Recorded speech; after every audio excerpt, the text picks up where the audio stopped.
Hello, everybody. We're live. This is the Late Show, and we're going to talk watches. And I am your host, Young Branda. Nice to be here. Please don't hesitate to hit the like button immediately. I have a lot to share with you tonight. We're going to start with some of the recent stuff that I posted on Instagram from the most recent two events that I attended here in Southern California. The event that was organized by Longines, Banbridge Jeweler, and a blog to watch in Long Beach at the Queen Mary, which had some beautiful archival pieces from Longines, which of course is one of the most illustrious and innovative heritage brands. And also Romain Gauthier was here at Rostovsky Watches in Beverly Hills. That was a great event as well. The man himself was there, of course, and it's really fascinating. I mean, we'll talk about it, hopefully, especially if someone comes to the panel. But I would like to share a few things. So here we go. I've been posting this stuff on Instagram at any rate. But if you would like to um, be kept abreast, of course, it's much better if you just follow me on Instagram. But I'm always happy to share here too. This was a flyback chronograph from 1946 by Longines, oversized, 47 millimeters, with that gorgeous inner rotational bezel that is engraved on the polished flange, which gives incredible depth to the watch as well. So there's that visual benefit. By the way, hey, Truth Over Facts, nice to see you, man. Good to be here. Good evening to you as well. And of course, this is a pilot's watch. So it has that gorgeous glossy black dial with luminous Arabic numerals. That register at 6 o'clock is for running seconds. And there are actually not one, but two centrally deployed chronograph hands. One serves as a minute counter, the red one, if memory serves. And as you can see, this is a single button chronograph, monopusher chronograph, so to speak. Slightly depressing it serves like a split second function, what they call monorattrapante. So you can get an intermediate reading, and then when you completely press it, you engage the flyback function, which resets both of the hands, both the chronograph second and minute counter hands that are centrally deployed, and they immediately start running again. Very cool watch. Of course, in so many ways, Longines was a pioneer in implementing these technologies to the wristwatch. So there were a couple of interesting pieces like this. And I should probably go on showing this. Next one. These were basically two ancestors to the watches that we see in Longines' lineup so far. Of course, very different designs, very differently styled cases. The one on the left is actually a Zulu time from 1925. Of course, everyone knows the GMT Master and how it implemented an additional hour hand for 24 hours. Longines actually had this watch, which I think they didn't really produce in any significant numbers for a long time, but they had it in mid-20s or maybe even early 20s. This particular example is from mid-20s. It has an additional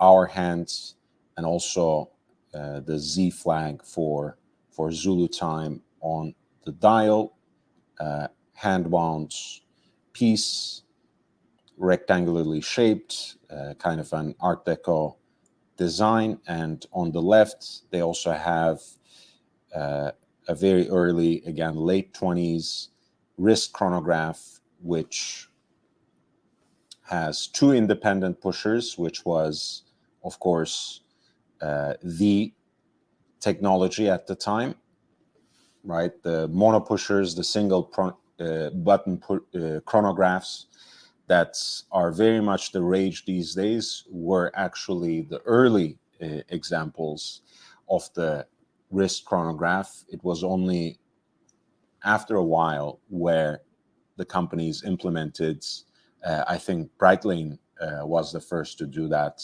to have a chronograph with two independent pushers, one being start-stop and the other being for reset. And again, what is really cool about this particular chronograph, in addition to its flyback functionality, is that cushion case, which is a very nice styling, especially with that oversized crown. I think it's a very cool looking watch. And again, that's in the 20s. I think Longines was also the first to produce a chronograph with flyback functionality in significant quantities, the first to serially produce a chronograph with flyback functionality. So that, I think, I will post probably tomorrow. But overall, this was a great event. Great setting for it too, at the Queen Mary, you know, a cruise ship that is docked in Long Beach. It was quite amazing, of course, with all the aviation oriented pieces all over the place, both in the vintage collection and in the contemporary catalog. It felt like it should have been in an airplane hangar or something. Maybe that's a concept I should be thinking about. But the Queen Mary was just as good of a setting.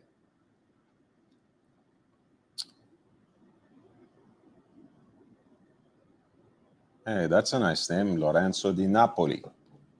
Love it. Nice to see you as well. And then a couple of days ago in Beverly Hills at Rostovsky Watches, which of course has always an amazing collection of pieces from independent brands for which they are dealers. Of course, Vianney Alter is one of them. I think they just did an event for him in New York City, where Watch Time is kicking off, of course. But Romain Gauthier was here in Los Angeles to talk about his brand, talk about it in such a holistic and comprehensive manner. It was really amazing. This is the famous Insight micro rotor, which when it was introduced was their first self-winding watch. Of course, it displays that micro rotor around 9 o'clock, traditionally speaking. This is a carbonium edition. It's seemingly obnoxiously presented with a symbol for registered trademark next to it. That's actually not so facetious when you learn about it, because this is actually a material that Romain Gauthier gets from France, and it is shared with the aerospace industry. None other than Airbus uses it also in their aircrafts. It's a carbon fiber composite that's extremely light. This is a 42 millimeter case. On that orange rubber band, I can barely pull it off. Um, and I think overall, I really love the Insight micro rotor design to begin with, but this is the skeleton version, so with a skeletonized movement with open worked bridges as well.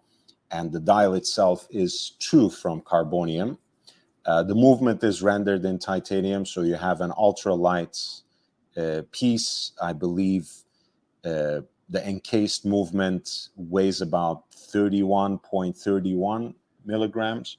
Grams, sorry, milligrams would be a little ridiculous. Um, it's incredibly airy, and I guess that's quite fitting since it's made from material that is actually used in airplanes. Hey, Ozzy, how are you doing, man? Hello, how you doing? Catching up for a Friday night? Yeah, it's nice to see you, man. I miss you. I miss having you on the panel just about every day. Those were the days.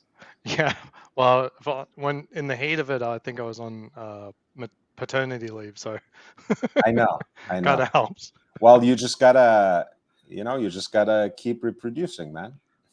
What can I Yeah, fill tell the you? minivan, fill the minivan. Right. That's actually, I mean, of course, I far be it from me to judge people's life choices, but that was our common friend's choice, right? He gave up on his dream of owning a Langa and actually bought a van, Right, he did for Nebulite. different reasons. Like I've had dinner with our friend we're talking about, and uh, him and the missus are not having kids anytime soon. They enjoy their life. That being said, Van life. uh, Hashtag van life. Yeah. yes. Well, he said that not having kids it seems to make people older than they are. Like Yeah, sort look at of, me. I right. mean, look at you, look at me, right? Well, I could see it because I have to spend so much time like with kid stuff literally, and he doesn't. So like you just skip sort of from man child to grumpy old man. It just goes. It's like a wall for men. You know, Ozzy, you didn't know me when I was about 6, 7 years old, but I didn't have to skip anything. I was a grumpy old man even when I was a little kid. So for me, there was no transition involved either. uh, so I do have a quote unquote unboxing. I don't do the box. Like Oh, you do? that doesn't. If you're a VIP, it doesn't get delivered in a box anyway. No, nothing Ooh, crazy. nothing Just something crazy. silly. There we go. An Air King. Yeah, yeah. The new-ish Air King.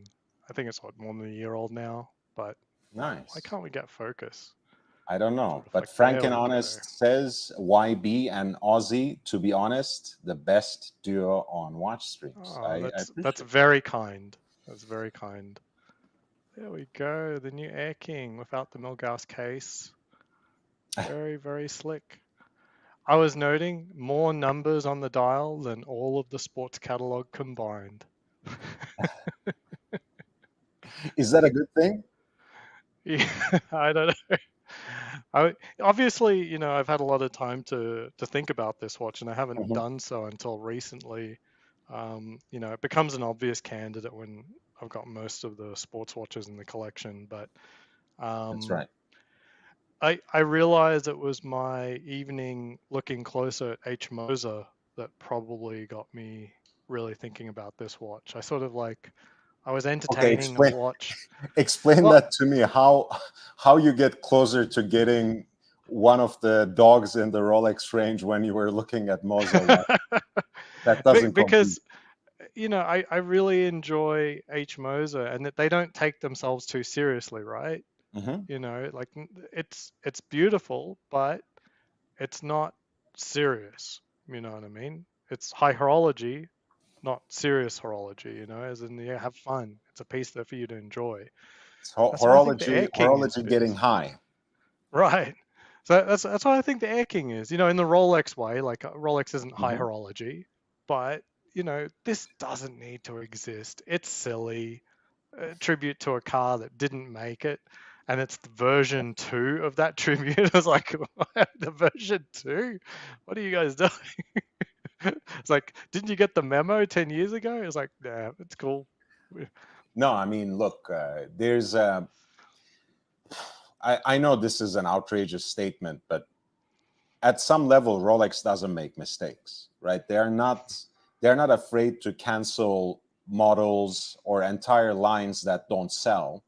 Hmm. If the Air King was really as unpopular as we sometimes make it out to be, Mm. uh, if it were really as unpopular as we kind of love poking fun at it from one way or another, they would have canceled it. They wouldn't have bothered to upgrade the case. They got rid Yeah, of the Milgauss because it kind of outlived its purpose, yeah. right? It was hard to go crazier on the magnetic, anti-magnetic sort of thing. Like they weren't going to be able to like do much more of that. They could put like the parachrome inside of the cage, but it wouldn't have been. Yeah, I mean, Would I have been think that was hard. precisely it, because not everybody knows this or repeats it enough, but Rolex was actually partners with Omega slash Swatch Group and Patek in investing in that technology. Mm. They were one of the pioneers, and then they ended up using it very sparingly, whereas the Swatch Group expanded it all over the line, and Patek even gave up on the Geneva seal Hmm. to switch to silicon hairspring technology. And now, finally, this year at Watches and Wonders with the Perpetual 908, they introduced it into men's line. Hmm. So one of the things is, uh, again, they are smart, right? One of the things about the silicon hairspring is it doesn't require the Breguet overcoil when they are setting it, Hmm. which means they in fact even save a little more on the thickness. And as you know, Perpetual 908 is by far one of the thinnest watches in the Rolex catalog. So they uh, the outrageous way of saying it is Rolex doesn't make mistakes. The more humble way of saying it is they actually think a lot of the decisions they make about their lineup very carefully. They calculate. They overcalculate sometimes. Yeah. I wonder how that went really with the Milgauss and the Air King. So obviously Milgauss kind of had to go, so the Air King went on the chopping block as well. We assume like you don't invest in a new watch for no reason. So they had to decide like with the case going by the wayside, the movement going by the wayside, which of these two lines is the one that we want to have a shot again. Um, I wouldn't be surprised if the Air King wasn't a crazy seller before, because it wasn't. But um, between the two lines, which one was an easier sell? I guess the Milgauss was just going to be harder to maintain, I think, than the Air King, and so let's give the Air King one last shot and let's see what we can do. And And and the also, Air I think King marketing's kind of weird. You go to the Rolex website, you'd think it was an Explorer or something because they've got like mountains and stuff still. you know the I was also thinking about this. Obviously, had no occasion to speak and no interest to really talk a lot about the Air King again. No offense, wear it in great health. Love, as the young ones say these days. I love that for you, Ozzy. Um, but the thing is, No, with I'm happy to with poke fun at it, by the way. So I've been with telling other people, I was like, this is cheaper than the Explorer because I didn't have to hire someone who knew design. It's just we save a little bit of money. I think also, Ozzy, with everything that happened with the Oyster Perpetual line, how it got too popular for its own good with the new Neostella lacquered dials. I think Air King once again, and it was for generations the junior Rolex, so to speak. Right, it was. Air King once again becomes a very good and interesting entry point into the Rolex range. And you know, I think even at retail, it's probably still easier to get than most Oyster perpetuals. You know, maybe not the black or the gray, but certainly it must be much easier to get than any colorful version of the Oyster perpetual. So Yeah. that's the other part. Yeah, for sure. As an entry level watch, I think a lot of people won't bring themselves to get it, unfortunately. um, and they made it affordable. This is a 7450 MSRP. Doesn't get much cheaper than that at Rolex. I think 6,000 for a smaller OP is the cheapest it gets. So for a sports model, Easy Link, clasp, lugs, it's pretty good, pretty good. I'd take it over the Explorer 40. But I love the Explorer. I get it in 36. That's really all there is to it. Yeah, and that really helped you make this decision too, I think, because if you had a 39 Explorer or the Right. newer 40, that would have been a little too much of a clash. Yeah. This is enough difference between the Explorer 36 with the lug guards and profile, and there's a lot of differences for this one, which is nice. It's a fun watch. It's a fun silly watch. So It's sort of like the Explorer, where someone who's wearing this watch isn't like showing off or anything like that. It's a little bit more reserved, but at the same time, it's not so reserved. This is not a serious watch. You know what I mean? Like, this because it's not like take this Explorer very seriously, Mount Everest. Think about it. yeah, and Explorer also 36, it's the classic, it's Ian Fleming's Rolex, Yeah, for fuck's sake. So it's not a non-serious watch. right. But let's talk about what really matters, Ozzy, and I think you exactly know what I mean. Does this get you closer? Does this get you closer to the I, Platinum Daytona? these are the first purchase with the newer SA, and I think I trust her. Put it that way. Like, after getting this in about just over 1 week, I'm like, okay, I trust you. So So that, that's how it unfolded. You went to her, you asked for it, and she got it for you in about a week. yep, 9 days. Oh, mm, Yeah, I I very expected good. like the fastest it could happen is 1 week, but to be fair, they don't necessarily deliver Air Kings in every single shipment. You know what I mean? Like, so I trust that she gave me the next one. What do you mean? Does Bukhara not have the entire Rolex warehouse just in their backyard? I thought that's exactly how it was supposed to work out after the acquisition.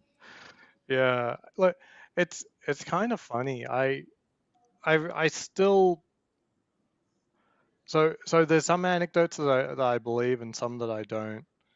I was told that they've never received a titanium Yachtmaster, Okay. and I believe that one because I never asked for that one. I still haven't asked for it. Like, it's not really on my radar. I don't really want it. So telling me that just tells me it's probably true. That's a weird one. Like, why the And titanium Yachtmaster was so hard. JB, by the way, dropped every other request and is now pushing for the new titanium Oh, Yachtmaster, really? by the way. So That we'll might be a tough see. one, man. Yeah, I mean, but we'll you have see to soon consider enough this how it is, works. yeah. Now, this doesn't mean the boutique didn't get it, but Mhm. even so, like, yeah, Yeah. yeah, even so. Look, I But mean, Platonas are starting to come out. There was a grey market listing for one yesterday.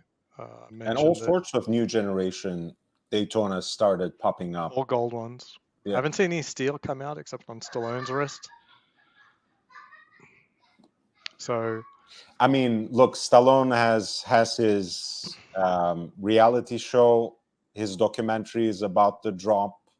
So you want your watch on his wrist, and he actually, um, well, none other than our nice friend of the pod, as they say, Jose Perez, had unearthed some documents about how seriously Stallone takes these brand relationships, and apparently there's a very specific reason that he more or less stopped wearing panerai in public, because they oh, were just not giving him any credit, any shine, or anything at all for wow. having basically played such an important part in making the brand so visible He globally. was But everything, right? I mean, he had other stars starting to wear it just because of his influence, and that yeah, helped. Like, it was like a feedback loop that only he started.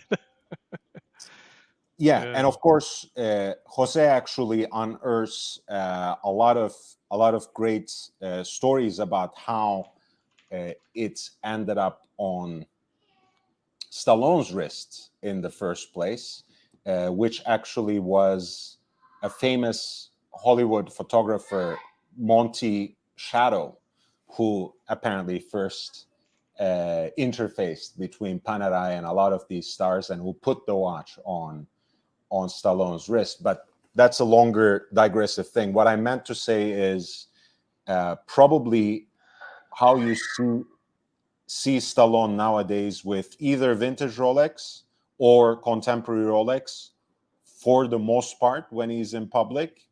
That's I don't think that's a coincidence. I think he Right. does get treated really well by Geneva. Hmm. Yeah. I mean, he's one of my favorite actors for sure, and writers. I've half a mind to watch Rambo again this weekend. Why not? Yeah. I bought a bow and arrow for my son, and so to get him a little bit more hyped up, he has to see him Stallone blow some people up with some bows and arrows. Yeah, you. I mean, you must be probably the only father in the entire world who like intentionally wants to wind up his own son, and as if you don't have enough trouble in your hands. But good on you, man. That's a good idea. Hey, did you ever have a survival knife as a kid? What? No. What? Like What a is that? Rambo knife? You didn't want one? I think I got one when I was a kid. No, I didn't. I I had a lot of Swiss knives, but Okay. no survival knives. I think they were too too much for me. uh, I'm yeah, a, yeah. I'm a So, soft sentimental person, Ozzy. Under this hard surface of the grumpy old man, I have no business with survival knives and knives. Yeah. assault rifles and stuff like that.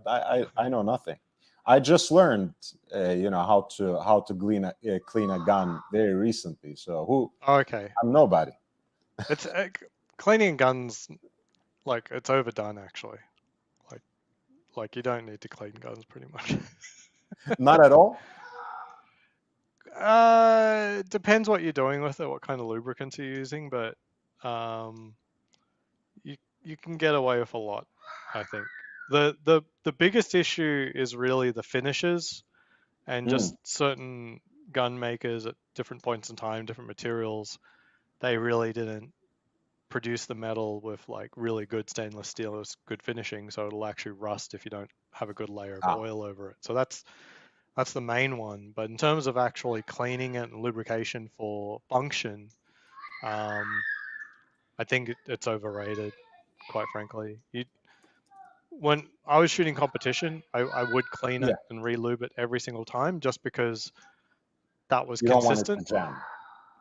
Yeah, I don't want to jam, and that was consistent. As in, if I left it for like once every 3 months, that would be inconsistent. As in, I wouldn't have the same. Like if something jammed, I wouldn't be able to tell if it was because of the cleaning or not, because it might have Ah, been a varying amount of time between X or Y and condition. So it's just okay, easy to start with the same condition each time. But It wasn't much. It was just wipe it off with paper towel and then put some grease back on a few spots. That's it. So it's not Sounds that about difficult. right. But you know about this knife? So I got this from our friend Meech. Oh yeah. So yeah, so my 40th, I knew I was never gonna get the watch that I wanted for my 40th. It was just Okay. not gonna happen because of the Daytona anniversary. Mm-hmm. And I'd been wanting a high quality knife for quite some time, and I'd done a lot of talk in the watch community space, like who are the knife heads, about what's the Rolex of knives, and it was almost universally this Chris Reeves Nice. knives, a This is Sabenza. this is what Meech uses to gut the goats and rat panthers. Exactly. Yeah, it's a tool knife. It's a tool knife. Tool knife. Okay. But yeah, it's Chris Reeves Sabenza, and Sabenza I think is like the Swahili word for work. So yeah, it's a work knife. Very Nice. simple, made in America. Two pieces of titanium and about 5 bits of hardware and a blade. So it's very simple, very reminiscent of say a 31 series movement Rolex. So one of the things like other knife makers are doing, they're putting the mechanism on ball bearings, while this is just sitting on bushings. Hmm. That was roughly the change that went from 31 to 32 on the rotor. The 31's on bushings, very maintainable, not very sexy. It's not a ball bearing mount, but it works. Works a long time and is serviceable, very easy. It Newer looks pretty knives, nice. It looks pretty sexy. I don't know. I think it's pretty cool. It's pretty cool. It sort of works on you. I really like sort of like the blade design, and it's actually got quite a thick blade at the top, and then a good belly. So it's a slicer, but pretty sturdy. So what do you do? Slice apples with that? What do you actually do with a knife like that? So I used to collect knives before I had kids, but once you have kids, the knife is like really important because those shits they get on your nerves, and you just need to threaten them. No. No, so you'll be at a dinner or any restaurant and you don't want to buy them a kids meal. Like they won't eat the full thing or whatever, and so you just say I'm going to cut some bits off my plate and give it to you. And they have varying amounts of teeth, so you actually do need to cut it up into small pieces, and Ah. sometimes you just don't. And who? Why would you ask waiter to bring you a knife for that? Right? Why Well, bother? Why bother the service staff, I for mean, at example? McDonald's they're not going to oblige. So I want to cut my Big Mac up. I'm fancy. That's actually, I'm pushing you hard, but that's probably the best answer someone has ever given me. Actually, when I asked them, so why do you have this knife? Like, are you trying to be a romantic and carve Yeah. someone's names into the trees, or like, No, it's what use just would cutting up you Big have? Macs. That's all there is. Again, as I But said, I mean that's as much of a use as I've ever gotten from someone. So, yeah, but actually, I also started using it for my own food. So I mean, I've got the knife there for the kids, basically. But um, I'd go to so many places and they'd have crummy cutlery or knives that look good but are horribly blunt. And it's a pain. You like spend like 70, $80 on a steak, and then you've got this blunt, butter knife to try cut your steak with. It's awful. Um, so I started using that. But I was at a French restaurant the other night, Partage here in Vegas. mhm. Best dinner of my life. It's no joke. And there was a dish where they had squall, which is sort of like a pigeon, and it was a very dense, gamey meat. And before the meal, they came out with a selection of knives, and they let you choose which knife you wanted to use. And Okay. they're all freshly sharpened and everything. I was very impressed.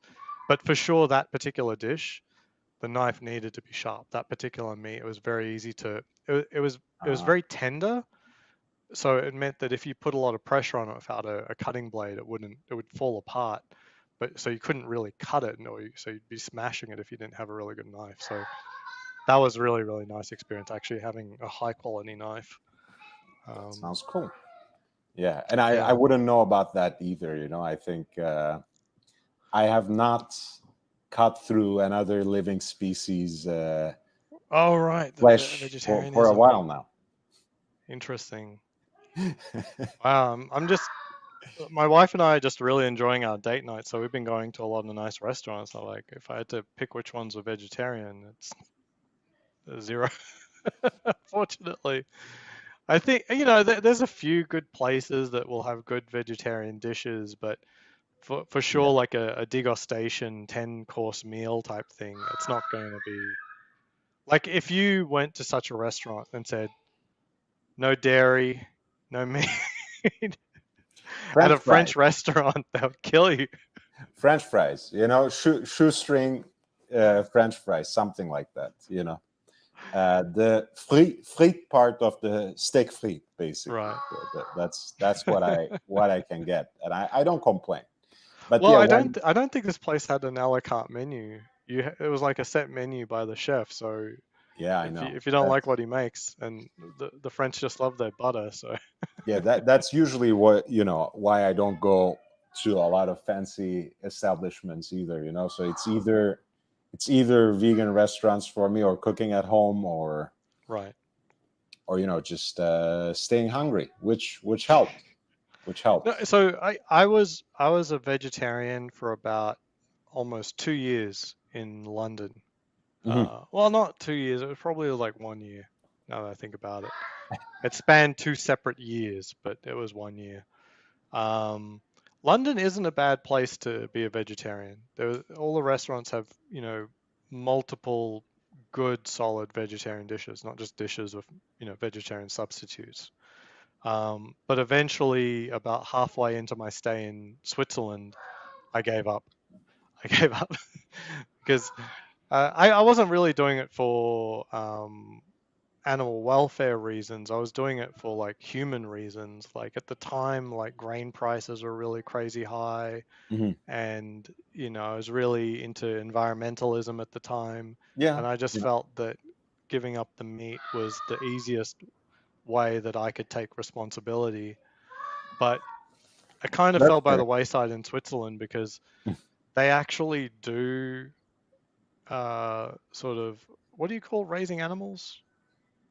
I don't know, but they do the meat side of agriculture right. So you see the cows, they're all up on the mountains and on the sides of mountains. Like visually, it looks like they're going to fall off the mountain and fall to the bottom. But I'm told it's really an illusion. The grass isn't that steep. Um, Amazing. so the reality is like they're raising their cows in places you couldn't grow food. And that's what I objected to, is that you would take food that was, or land and grow food that would otherwise be perfectly fine to deliver to a human, then they just feed it to a cow and get it like a 20-to-1 ratio of food in, food out, and then Yeah. that was that. And there's people in the world starving at the time. No, I know you were very studied about this. I remember we talked a little bit about it. For me, it's a mix of a bunch of different things, and because I also care about my own health in the process as well, that I generally try to eat out less and less, because there's just too much. Um, you know, Everything is so processed, man. I mean, Right. it's yeah, and I can feel the difference immediately. Hmm. Um, how Bruce I G feel says with animal animal husbandry. husbandry. Yeah, Yes, yes, that yes. makes I sense. wasn't sure because I know that term from, I think, Civilization, the game. And Again, I'm just like, I'm leveling up my animal husbandry. I'm like, is that actually a real term that normal people use, or is that just a game term? well, I mean, we're a bunch of nerds here, so I think it makes sense to just use whatever comes to mind Yeah, just use from more civ from your terms. gaming. It's fine. Yeah. Yeah, yeah. Vegetarianism, yes. Very difficult at the high end, I think. I mean, it's Uh, it's it's okay, really, if you cook at home. Um, being vegan, being vegetarian, it's a piece of cake. And like you said, when you're in Right. a It place is. like London, Los Angeles, or even any big metropolitan center in the US, you can also find places to go out to if that's what you like. Yeah. Um, Yeah, sure. And at home, cooking at home, it really is, you know, pretty easy. Usually the meat is the most complicated part of a dish. So, it and can be also, pretty I easy get making I get vegetables. obsessed about what I put in it. Not too much salt, a lot of other kinds of spice, etc. For me, it's just so much better. Ultimately, I Mm. like it. So, what do you think? This will be the last Air King? Like 6-year run done? No more Air What do King you mean, after this? last Air King? You are expecting them to discontinue it Well, completely I don't next year? expect a third generation, I don't think. Ah, okay. I think there will always be an Air King or something like an Air King in the Rolex lineup. They might redesign it completely. They might redo the Mm, dial um, after this generation, but I don't think they yeah, would get rid of the Air King, especially not now. That right. that's what I seriously thought about. Like they won't make it as interesting as the new Oyster Perpetuals, the colorful ones. Hmm. They will perhaps next time they renew it, next time they reboot it, they will probably not even make it as interesting as it is now, Yeah, which may that's what I be would think. It might go to be a more direct, Flieger watch, more direct reference to just looking like a watch suitable for flight. yeah, it might end up being like a full set of Arabic numerals, Yeah. time only. It might be something like that next generation. I think it will be probably something different, something distinct, but not something that's too interesting that would get hyped up and blown into the stratosphere like the Neo Stella Oyster Perpetuals Mhm. have become. My wife did ask for the celebration dial. Oh yeah. Yeah, we'll see how seriously they take that request, but we'll see. Well, I mean, ostensibly, Meech was offered one. No. Yeah, crazy. I think it was the 41 he was offered. Does it come in Hmm. 41? Might be confusing what he was saying. But yeah, I'm getting the feeling they're not quite as rare as, you would have thought they would be. Like it seems like, oh, okay, no one's going to get one of these. Like literally no one, not just sort of um, the kind of, oh, nobody will get this one and that we talk about just a GMT. It's like no one's going to get that. It's like no, more people are getting that than almost any other watch. But um, yeah, so I get the feeling it's not super crazy rare. I think grey prices are putting it at about 18, while the other dials are in the sort of like 14 range, something like It that. does. So It does exist in 41. Yeah, it okay, does exist in that's 41. weird. Like 40, why is the 41 getting that Yeah, corny I dial? mean, because I think you very strictly think of it like something very feminine. I think, whereas it's just hype. I believe. You know. Right. I kind of see this level of silliness as being for ladies, honestly. You guys can do it, but I mean, guys tend not to be silly. You know what I mean? I'd like put it. This is like a really really poor man's version of the Chopard Happy Diamonds, right? Something like that, Ah, where it's that sort of a that's a playful, good comparison, actually. Yeah, yeah. maybe Well, it's sort of like a not as out there, maybe, but that is a fair analogy. I mean, for those who don't know what Chopard Happy Diamonds is, they literally have like floating diamonds in the dial of the watch, like something. Let's see. yeah. There's not many Google images that are portraying it that well.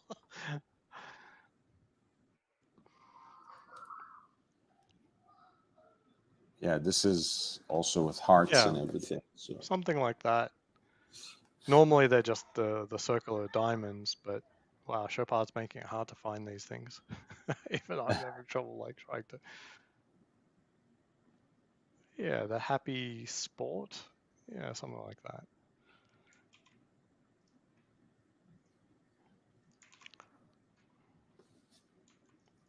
Yeah, fair enough. That's a great analogy, actually. And of course, like, the Happy Diamonds, Happy Sport, those watches are really not marketed towards women within Chopin's catalog, that's for sure.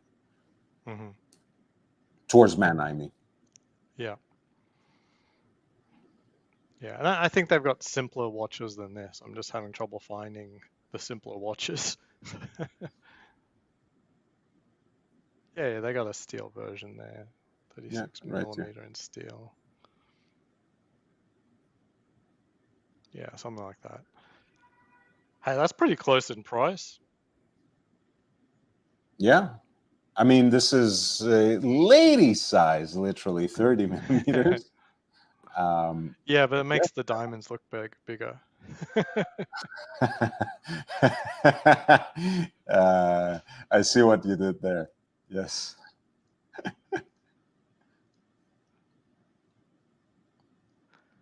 Yeah, Happy Diamonds. Well, they've got. Go to the image at the end of that Happy Sport 30 or 36 millimeter. I think that's Yeah, that one. Yeah. There's an image at the possibly the end. For some biggest they reason, they've have. got a. Go to the last image. It's sort of on the wrist, and it's got more Yeah. diamonds than it does in any of the other photos. Am I miscounting? It's got 7 diamonds, but then. No, this one has 7 Oh as no, well. no, no, there's seven. Yeah, I think the Happy Diamonds is cool. It's cool, but I mean it's clearly not a men's watch. That's fine. Yeah, and I mean, whenever we have the professor on here, you know how he rages about how certain watches are men's watches and others are women's. So you can, and look, I'm not saying it to make fun of him. I think to me he really represents what the classic Rolex customer looks for from his generation. And that's an important data point because Rolex in some way has that universal appeal, but it does depend on conservative taste by and large as well. It Hmm. makes Do you exceptions. do you think it's a generational thing? And I'm not disputing that. I'm like, I know there are people like Professor, it's like 40 millimeters or bust, and I'm I mean, there's young people who'll be like that a little bit too, where they just want bigger, but I see far more people just looking for the smaller reference just Yeah. fine, but especially our age, I think. I Well, think it's look, true. they think of it like this. I mean, that was even for people who have started early enough, like me, right, in their teens, late teens, coming of age, kind of in early 2000s. You have to realize that the hype watches then, The big except for ones, the yeah. Daytona, were Breitling. all Panerai, Breitling. Uh, they were all big pieces. Yeah. So it just it makes sense that people have kind of moved on from those, and it was already from 47, 46, 44 to 42 and 40. Yeah. So It may have been like how we were introduced to better watches, because for me, the first good watches I saw were Rolexes. When I was working at the Swiss Stock Exchange, that's when I first really took notice.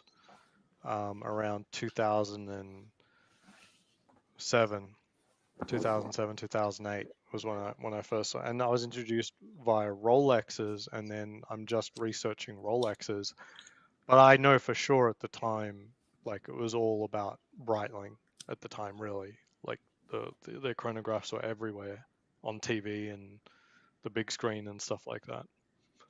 Hey, Austin Pawan and Rick Foss and Bruce G as well, of course. Yeah, I think that has a lot to do with it too. For me, it was Vintage Submariner, and that's even smaller than what its contemporary was at the time, and certainly what the super case maxi dial generation of Submariners Right. with the introduction of the ceramic slash Cerachrome bezel were. So Well, it's I mean, it was that generation just before the modern Submariner that I was, with the Kermit. That's the one that I was introduced to. I researched Submariners and going back in time, back in references, looking at them. So, so that's where I was looking at them, and it was only when I started wanting to look at such a watch again 10 years later that I saw what the Submariner had become with the super cases and stuff, and I sort of didn't like it, you know. essence. I've come around on that though, so I really do I really like the 12 series. You Aussie do? expat need Mary Kondo too many boxes. We're talking about back here or back Yeah, in my closet where I've now got 11, 11 luxury watch boxes with no watches in them. that too. That too, this is Carl. this is like the work in progress. There's a whole bunch of returns over there. I've got my AC2s over here. These are the best. But by the way, the awesome Pawan, this is actually pretty good. Like I've seen this place more cluttered before. For me, no judgment implied. By the way, Yeah, I mean, if you see some parts of my place, you would yeah. go crazy. But this is not the most cluttered I have Yeah, yeah, seen. we've Of got these some organization offices. going now. But yeah, these are the AC2s. They make me look like I got broken feet. Yeah, yeah. As I mentioned previously, I don't think your injuries are located in that part of your body. Whatever it is, it's up here. Uh, So I did an AD why? visit in one of these, Why? and it's just fun. It's just fun, and you know what? I think they really opened up. I pretended to hobble around a little bit. And I said, no, no, it's good, it's good. And they sort of, reciprocated. They had fun with it, so they opened up a little bit. It's hard not to have fun, guys. Well, I mean, there are so many ways to have fun without wearing literally clown shoes, but you do you, as I mentioned.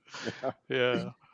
I remember there was a comment on our Discord or something. It's like this guy thought he could get a Rolex just wearing like some shorts and polo shirt, whatever, something like that. Some shirts and a t-shirt or something like it's No, I mean kind of pretty close. you're like sometimes people do that to their significant others, just to push limits a little bit, Mhm. be insufferable for a day or two to see if they're still loved. You do these to your ads and essays now, Exactly. I'm getting Exactly. all these watches anyway, so let me see, if I did this, will I get away with it? Will they still love me? Will they still allocate watches for me? uh, so the real question is like, will a Platona come down? And that's who knows. Like Professor warned me quite sternly that I know. they're gonna tease me and play games. I'm like, ultimately I don't think they know what's gonna happen Yeah, because that's just the way the world works. So you never get what you don't ask for, at very least. So for so sure. we'll see. For me, I explained to you before in the Discord, for me, it's a win-win situation. I mean, you don't get it, I make fun of you. You get it. I make fun of the professor. I mean, it's great. And also, Uh, you know, I think the better scenario is again you actually getting it, because the professor takes this much more seriously, in the sense that you're like, whatever, you know, you won't get what you don't ask for, so let me yeah, just give it a shot. yeah. Whereas the professor feels very strongly that, you know, no one is able to get this watch, you know, unless they have a very particular in. So it would be very very funny if you got it, because I will never, you know, I'll never let the professor out of No, if off you the hook. start like making it making a real issue out of it, then Professor might pull some strings away from my favor. Well, you know, You'd be like, he "Fuck does me usually dead. He was listen. close. What are you doing? What are you doing?" He does usually listen, but I have not, again, because he takes it so much more seriously, I didn't actually lay out this scenario in front of him, because yes, we wouldn't want him to do that. uh, yeah, yeah. Just you know, it'll be like over dinner or something. I was like, "Oh, Las Vegas? No, full of low lives. Don't do nothing nice in Las Vegas." will That's you will you settle for something else, like, you know, if, because at this point, even though you had said before that, yeah, you know, at least for a while the Air King wasn't even on the table, right. Because um, it was a downgrade from what I've already got for sure. and you weren't quite satisfied with the Pelagos 39 the way you actually liked the Pelagos FXT, Yeah, which you ended up getting as well. So a lot of these things weren't on the table too. But now that you have gotten these, is there one, you know, another Rolex watch that they would give you that would somehow scratch the yeah. itch beyond the If Platinum my Daytona? essay like just said bluntly, you're not getting a Platona, and that's a fine conversation to have. You know what I mean? If they just said, look, it's just not happening. Like Mhm. like we got to think about something else. It's just not really obtainable. Um, then then I'd go for the steel black Daytona. I think that's pretty cool. A Le Mans would be okay. um, but I'm not super hot on the Le Mans. You know, No? I think it's slightly better than the steel version. But then maybe on a day-to-day basis, I would have preferred getting the steel just because it's it's easier, you know, as in to wear every day and not scratch up to hell.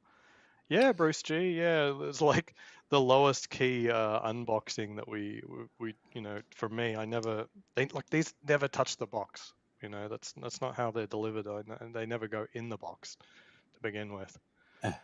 Well, There the you go. good Bruce G. The good thing is, I did actually. You remember the last time I did an unboxing? I said I've been a bad boy, and I got actually two pieces.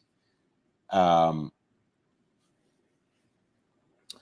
the second piece finally, and then I also mentioned that I dropped it in the bathroom on the marble floor, and thankfully it's escaped without any nicks and whatever else, scratches. But it had to go to service.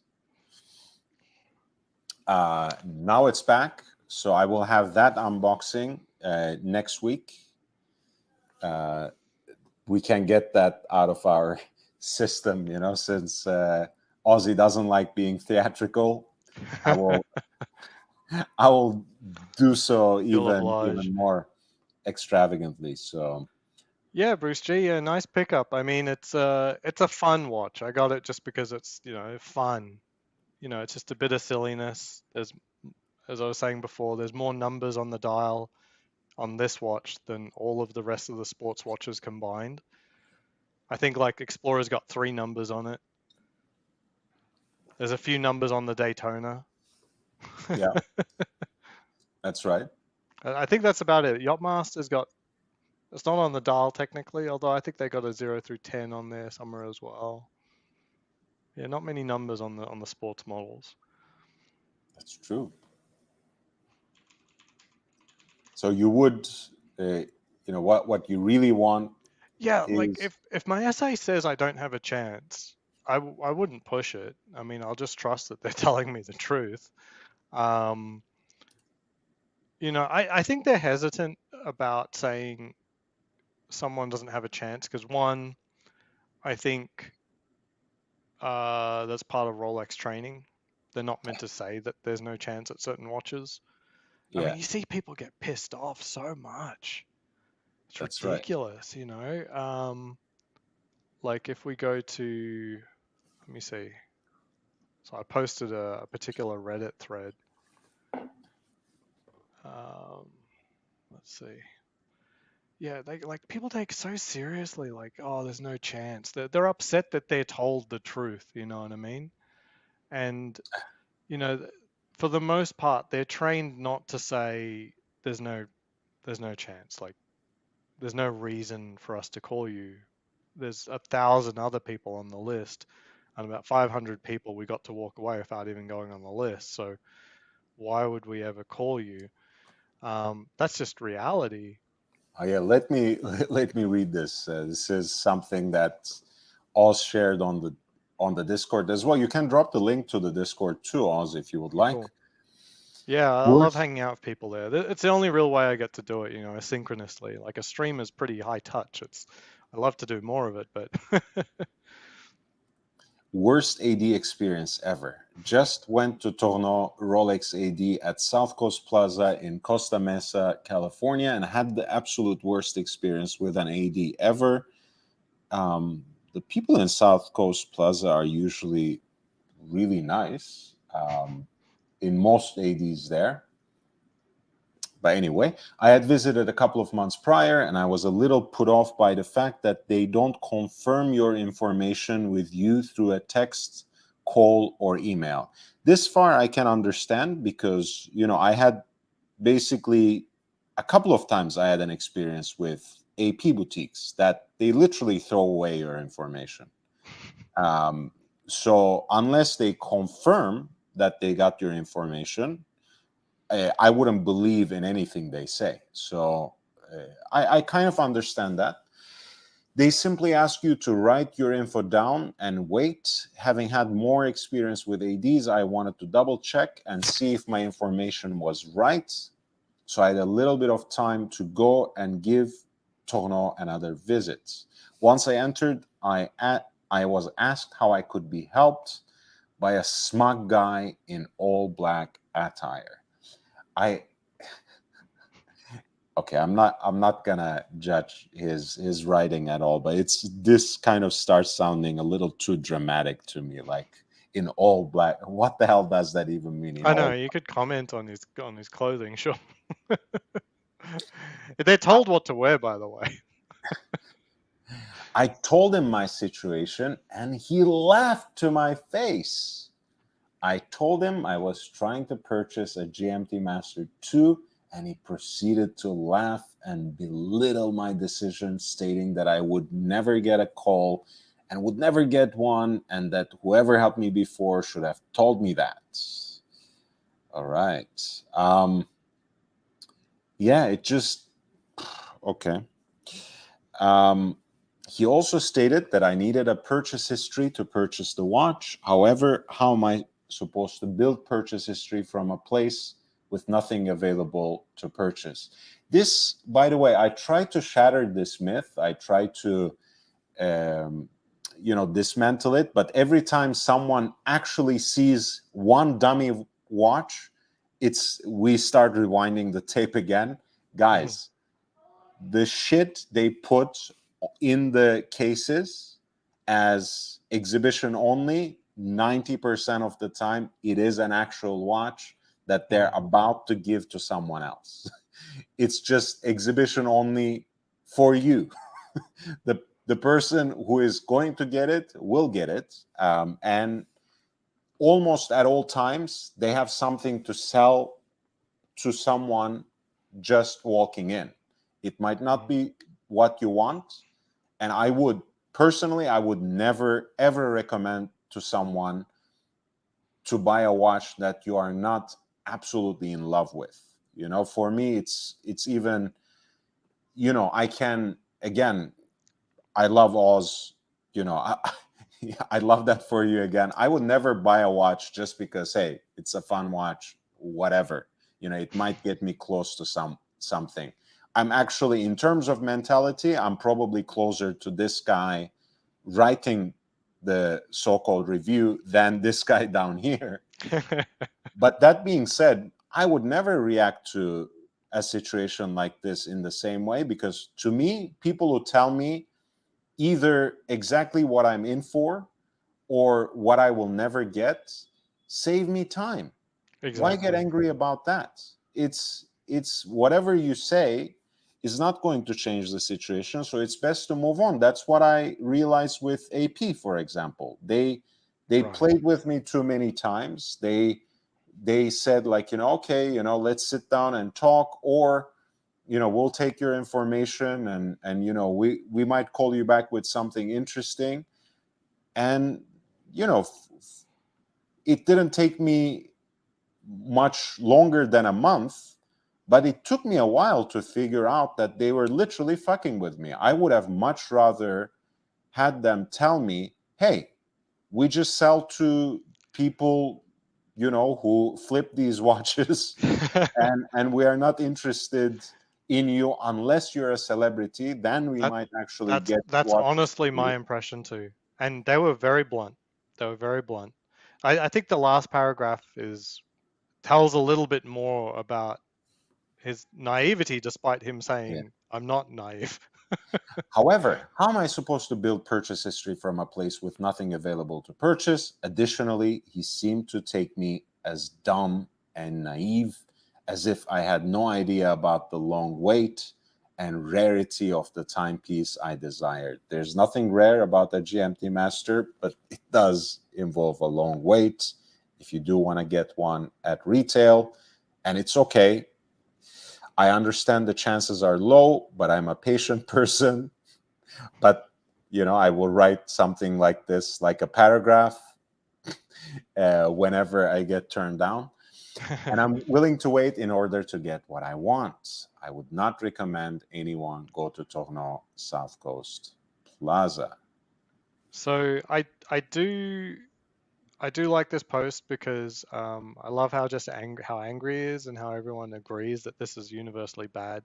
I think overall what happened was he didn't like being told the truth, and it seems by the end of it he didn't even really understand what he was being told. Going to pick up this one for Bruce G. Yeah, the guy should pick up a black GMT on the secondary market for under 10K. Yeah, why Exactly. not? Why not? But the thing is also, you know, again, we are getting caught up in the same question. Oz and I make fun of these people a lot, like, you know, saying, but I, you know, I'm not interested in the GMT Master now because it's hard to get. Well, you're really only interested because it's hard to get, because if you Yeah. were actually passionate about the watch, about the genre, the world is full of previous references of what is not exactly hot right now, whether it's the first generation of the Cerachrome bezels, what the Bruce G called here the black GMT with the black bezel. But hey, you know what? You guys are mostly interested in the colorful stuff that they have just come out with, you know, Sprite, Pepsi, uh, you know, Yeah. or at It, least it, the it's Batman, it's wild. They all these and you're stories not are always interested in people the after actual a watch. GMT. Like they're always after a GMT. These people. Like it's always, oh, but I'm really the collector. I would value this watch, not like any of the other people that they sell the watch to. I don't like this is really quite silly. And also the by the end of it, he still thinks that patience is what gets you the watch. But you thinking that you're better than this little guy in the AD, like that's got nothing to do with why you're not getting the watch, you know. But really, that's the only thing. There is no actual wait list. I mean, yeah, people spend time before they get the watch, But Sure. the reason they get the watch has nothing to do with the amount of time that was spent on that list. Like you waiting is not going to increase your chances. Um, so that's really the key, is like they think that patience is what gets you the watch. And unfortunately, there's a money component, but more importantly, these are humans. So if you sort of react like very entitled, they've got a lot of entitled people coming into their store every Yeah. single day thinking, oh, you should sell me the watch because I'm the person who would want the Pepsi, you know. That's it. Be different like everyone else. Mhm. That's always been the kind of capitalist consumer sentiment, anyways. And I Yeah. think the average person for whom Rolex has appeal happens to be that kind of person, right? They like to think they are different, adventurous, have a unique taste, whereas they're just like everyone else. Not that there's anything wrong with being like everyone else. It's a Don't popular take me watch wrong. for a reason, yeah. We're all humans. I am a huge Rolex fanboy. Don't take me wrong. I've never been the kind of guy who went out of my way to say, like, look at my unique taste. I have to be the only person wearing this watch in the room.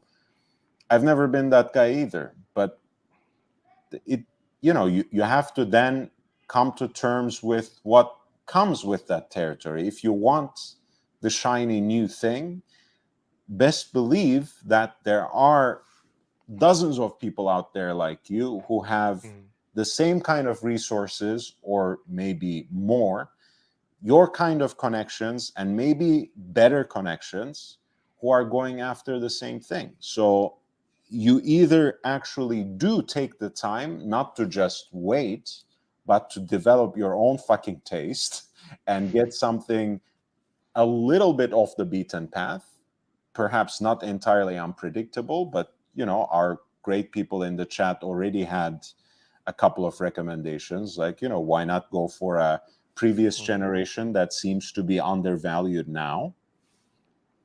But usually some of these stories usually end up being like a person who's bought an Omega. But what's crazy about it is like there's ADs that sell both. Like you didn't have to like stick your finger up at like nobody basically. Um, I got a Speedmaster and then I got my Daytona. Like Yeah, the Speedmaster was effectively a stepping stone. Like, but you as it got like as a it lot should of be. Omega guys who'd be like, no, I'm buying the Omega because I will never spend a dime with Rolex. It's like just a The watch, funny thing guys. is, those guys had a ground to stand on maybe 15 price raises ago. Now nowadays there's no justification for that either, right? Because Omega is basically eating up itself, All the value, destroying its yeah. own legacy by making them just as expensive as Rolex, taking cue from Rolex in terms of their design. So it is actually driving these Omega enthusiasts who like to say they know better, right? And I actually like that about Omega collectors, but those kinds of collectors are becoming a rare breed because Omega is slowly but surely becoming like Rolex, at least in terms of its pricing. Bruce G, thank you so much. $4.99. So a pic of a Jubilee meant for a DJ41 on an OP41. Okay. Oh, cool. We'll try to get one for my green OP. Thanks for the conversation, fellas. And thank you for your interventions in the chat and the super chat. Of all the experiments people do with contemporary Rolex, like I've seen someone put, like new Super Jubilee type bracelets on a sub. That looked hideous, to be Yeah. honest. And I'm someone who likes sometimes seeing vintage Rolex and Tudor Submariners on a Jubilee bracelet. But of all those kinds of experiments, an OP on a Jubilee, I think sounds just fine to me. It makes a lot of sense, actually. Yeah, yeah, not the worst thing. And again, like, I'm a little bit of a stickler. For me, Jubilee does go with the fluted bezel, but they already do the same thing in date chests, right? They sell a lot of date chests that have the Jubilee Right. bracelet, And but and the the flute bezel. Skydweller. Well, not. I mean, they did the Oyster bracelet with obviously the Jubilee bezel on the Skydweller. Oh, for sure.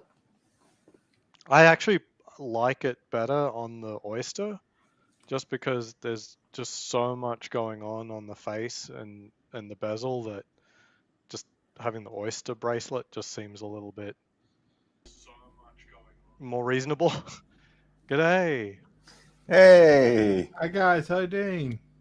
so Good. nice to see you, man. Good to see you. Yeah, nice listening to you talk. Hey, nice to have you here. Now you can do more than listening, Thomas. Yeah. Been listening to the Omega chat, and I'm a big Omega fan by myself. But I've been, Duck and cover. Duck and cover. no vintage Omega though, Aussie. Yeah, Okay. he has a great collection. But I've been thinking about consolidating it, and I've been looking at some other things, and congratulations on the Air King as well, Aussie. Oh, thank you. Yeah. It's a fun piece. I haven't bought a watch for myself in about 9 days, but yeah, prior to that, it was like a year and a half. So you got the FXD, didn't you? The new FXD. I've got that. I'm really loving that. Yeah, you out of the two, I think the FXD. Well, some more everyday wear, a time. beta, isn't it? For you? Yeah. I don't have like something truly rugged that's luxury. Yeah. So the Black Bay 58 would be the closest thing that I'd be willing to abuse, but it's still in pristine condition. It looks lovely. It's such a pretty watch. The FXD is just asking for it. It's just asking for it. I hear what you say. I hear what you say. I'm not a fan of the Air King myself. I mean, the whole. I'm not asking anyone. The whole failed Bloodhound attempt at a record. Whole failed record attempts. Yes. Rolex usually sort of winning attempts. And they're all sort of like winning record attempts, or well, Omega too, right? So I was at the Omega event that showed all of the anniversary watches, and their deep sea had this feature where under UV light you could see like this scribble showing the Marianas Trench, and it has this thing pointing down saying Omega was here. Very cringeworthy. That is, isn't it? Very, very cringeworthy. It's cool. Like it's the kind of thing for normies to really love, but at the same time, I don't know. Yeah, I know what you're saying about the Milgauss earlier on, though. You don't like the Milgauss, and you think it was time for it to be discontinued. And I've got personal reasons for that. When I first saw the Milgauss, it was on someone I really don't like, basically. So, right. Like, look, I got personal reasons. In my case, Thomas, I think it was time, but I don't actually have a case against the Milgauss. I like the Milgauss as an aesthetic. I think it was actually a very nice design. I love that green tinted crystal on this generation, but I think it will eventually make a comeback into the Rolex line, or something like a Milgauss will come back, in the sense that they will introduce a truly amagnetic watch rather than something with a Faraday cage, which is so much of a contradiction in terms these days to use horologically, to the extent that it's something that Recep Recepi does, right? Just to fuck around and do a high horological piece that actually uses Faraday cage for anti-magnetism, because we don't need that technology in watches anymore since it could be achieved. But he has a whole line, as you know, the chronomètre contemporain, which Yeah. are, even though they are called contemporary chronometers, are probably the most out of sync, most old school looking pieces in that high horology independent maker space. So that was my thing, basically. I don't have a case Yeah. against the Milgauss, and I would like to see the aesthetic come back. For It's a sure. bit of a novelty. It made it a bit too thick, didn't it? But I love my Z Blue Milgauss. I mean, it's a real beauty. And I've been thinking of consolidating my vintage Omegas and selling them, and to get a Polar Explorer 2. Nice. But I'm thinking of having a little Rolex trifecta of my Kermit, my Z Blue Milgauss, and a Polar Explorer. So I get some different dial colors and different case shapes. What generation were you looking at for the Polar Explorer 2? The modern one. Okay. So the Aussie has one of those as well. I mean, Do you? Yeah. usually. Yeah. It wears like 42 millimeter watch. I tried a black one on today, and Yeah. it fits me like a glove. Yeah, I think it wears very well. So what I want to refrain from saying is that it wears smaller than it is. It's just I think people overthink what 42 millimeters is. I think, to me, because if I look at the sub and say that's 41 millimeters, I'd say it feels slightly bigger than the sub. So okay, it's probably like a true 42. It's not like, and it's not thick, and the bracelet's very stable. Like, so it's got a 22 millimeter lug width, which makes it wear much better. I'm not gonna say wear smaller, but it makes it wear much better because it's more stable. We're not talking about a big watch that's sort of, wobbling about on 20 millimeters. Yeah. So it's very, very stable on the wrist. So it doesn't feel like it's more than 42, but I wouldn't say it wears small. It's still 42. It's just elegant. It's more elegant than the 216570 with the lugs and the new bracelet width. Very minor details though, very minor. Yeah, we all just want that orange hand. Yeah, exactly. I love the orange hand on the Milgauss, and I love that orange hand on the new Polar Explorer. On the new Explorer. So it's very legible, very, very legible. I find the GMT function on a GMT Master 2, that fourth hand, it just disappears like half the time. Like it's too thick. It's just a thin stem thick, and then the triangle right on the thing. So the Explorer 2 is a better GMT for me. I've worn that on travel more than I have the Batgirl, but that might not be a fair comparison because technically I only got the Batgirl this year for myself. Yeah, I think the Batgirl, I love the Batgirl more than the Pepsi, to be honest with you. And Me too. I think it's all about the Jubilee bracelet on the GMTs, isn't it? It's for me, it is. I mean, it's all about being able to access the modern Jubilee bracelet. As part of so I've done some experimenting. So as part of a collection, I don't see any reason to get an Oyster GMT because there's going to be so many other watches that literally all the other sport watches, they're going to have Oyster bracelets. So it's your only opportunity to get a Jubilee in the collection. It's close enough to a sub that you shouldn't be crying as, oh, my GMT, I wish I had one Oyster, if you've got a sub lying around. Yeah, exactly. But I actually tried putting my Submariner bracelet on my Batgirl, and I always thought in my mind, like, just as a watch, standalone, the Oyster looked better. But having put the 11 series subs bracelet onto the Batgirl, so doing a sex change on it, it was lackluster. I just kind of felt this was sort of like a sub in sheep's clothing or something, you know? I just And didn't really enjoy it as much.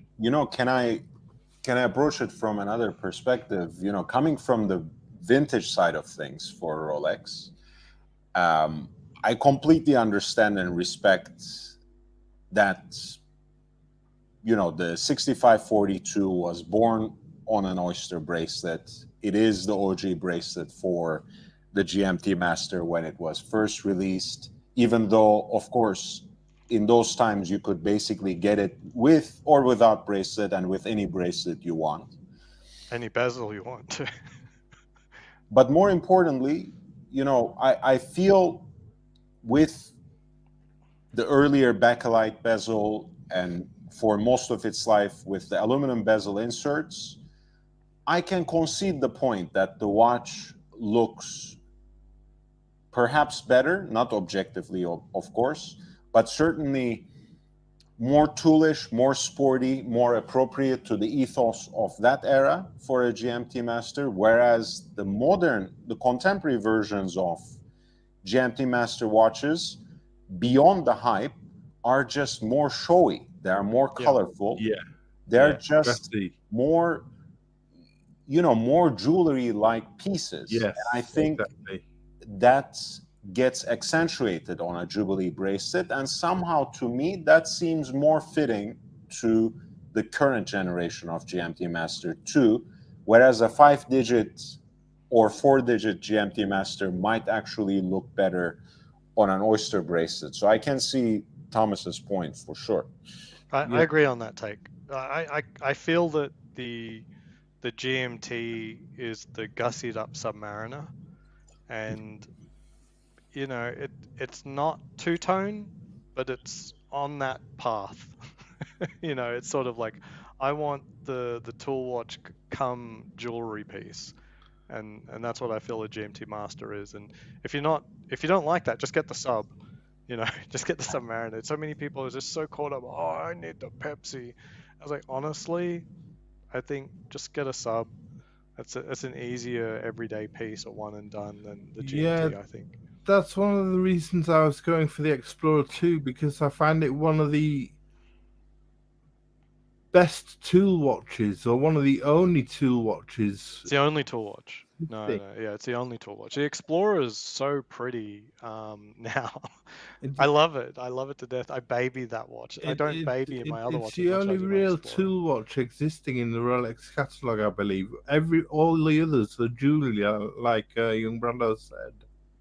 All I the others are 100% basically agree with that. jewelry. Like I do not wear like I love my Explorer 2. I wear it a fair bit, but it's not the right watch for going out to dinner at a fine restaurant. Yeah, no, It's not bad, but no, every other watch is better. It really Yeah. is a tool watch, yeah. and I think you're approaching it from the right way. I think other people I've seen, they think it's more versatile than it really is. It's the least versatile watch. Everything's brushed on it. There's no polishing. There's no polished center links. There's no polished bezel like this Explorer 1. There's no... everything's brushed. It's all... Everything's brushed and flat-sided. Yeah, totally toolish.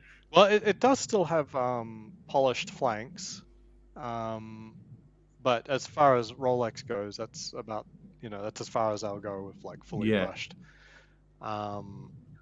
So yeah, it's a very, very, very much a tool watch, and the Explorer is in no way really that tool watch anymore. I don't think it looks way too pretty. Although maybe all those 4 digits and 5 digits that I've seen did start off looking as pretty as my current Gen 1, but well, yeah, I can't imagine.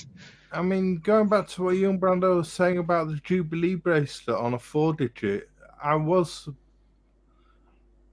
before I settled on the Polar Explorer, I was dabbling in a birth year watch.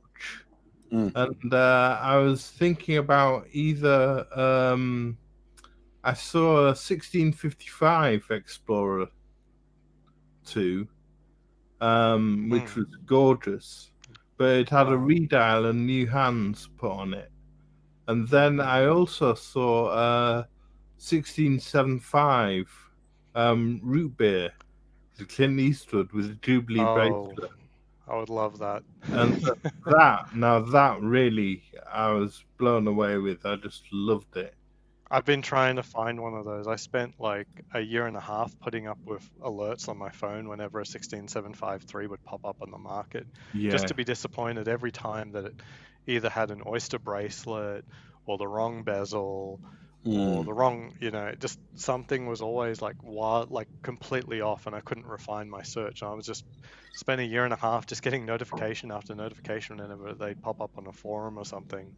I eventually just gave up. It was hard. I did show Lord here one reference that I was close to pulling the trigger on, but Hmm. yeah, it's so hard to get that one in the right way. it Proper root is. beer. I've found one in the right configuration at the moment, but I've thought to myself, how often will I wear it? And it screams Rolex. Hmm. Yeah. It just screams Rolex, and I just worry about watch crime, and I worry about how what image it would put across for myself, and Mm. I'm not a gold watch kind of person, Yeah. and Yeah, what I kind of don't have any image? precious metal yet. Yeah, what kind of image would it put across for me? Would it look too showy? Would it look too flashy? But it's just I can't I can't wear gold it's a myself. work of Like, yeah, art. I It's a can't. work of art. Yeah, I don't know if two-tone is fine. I think if I found the right piece, I would make it work no matter what, just because I love that watch too much. Oh, look But at that! I was yeah. the reason I'm showing it like this as well is I was wearing it earlier today, and I usually just take the bracelet off, which is a two-tone Jubilee bracelet, and put it on a leather strap, and it's much more muted. You get all the excitement you get from the bezel. I also have the two-tone, but this is how I bought the watch. Like I have the bicolor version too, Right, and it's Mm. really the dial, like the that. nipple dial, yeah, with Yeah. the. I love the bi-colored bezel a lot more.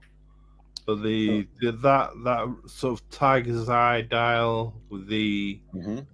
nipple indices, beautiful, Yeah. absolutely So, stunning.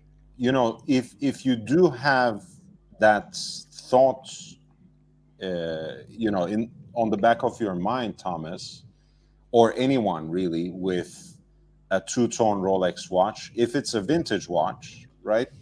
The Holes case is one of the most beautiful things. I mean, not only as an Right, aesthetic, it's also for the modularity of the watch. yeah, It's really, you're a toothpick away, the bracelet pops out, you can put any kind of, you know, leather band, NATO strap, whatever you want on it.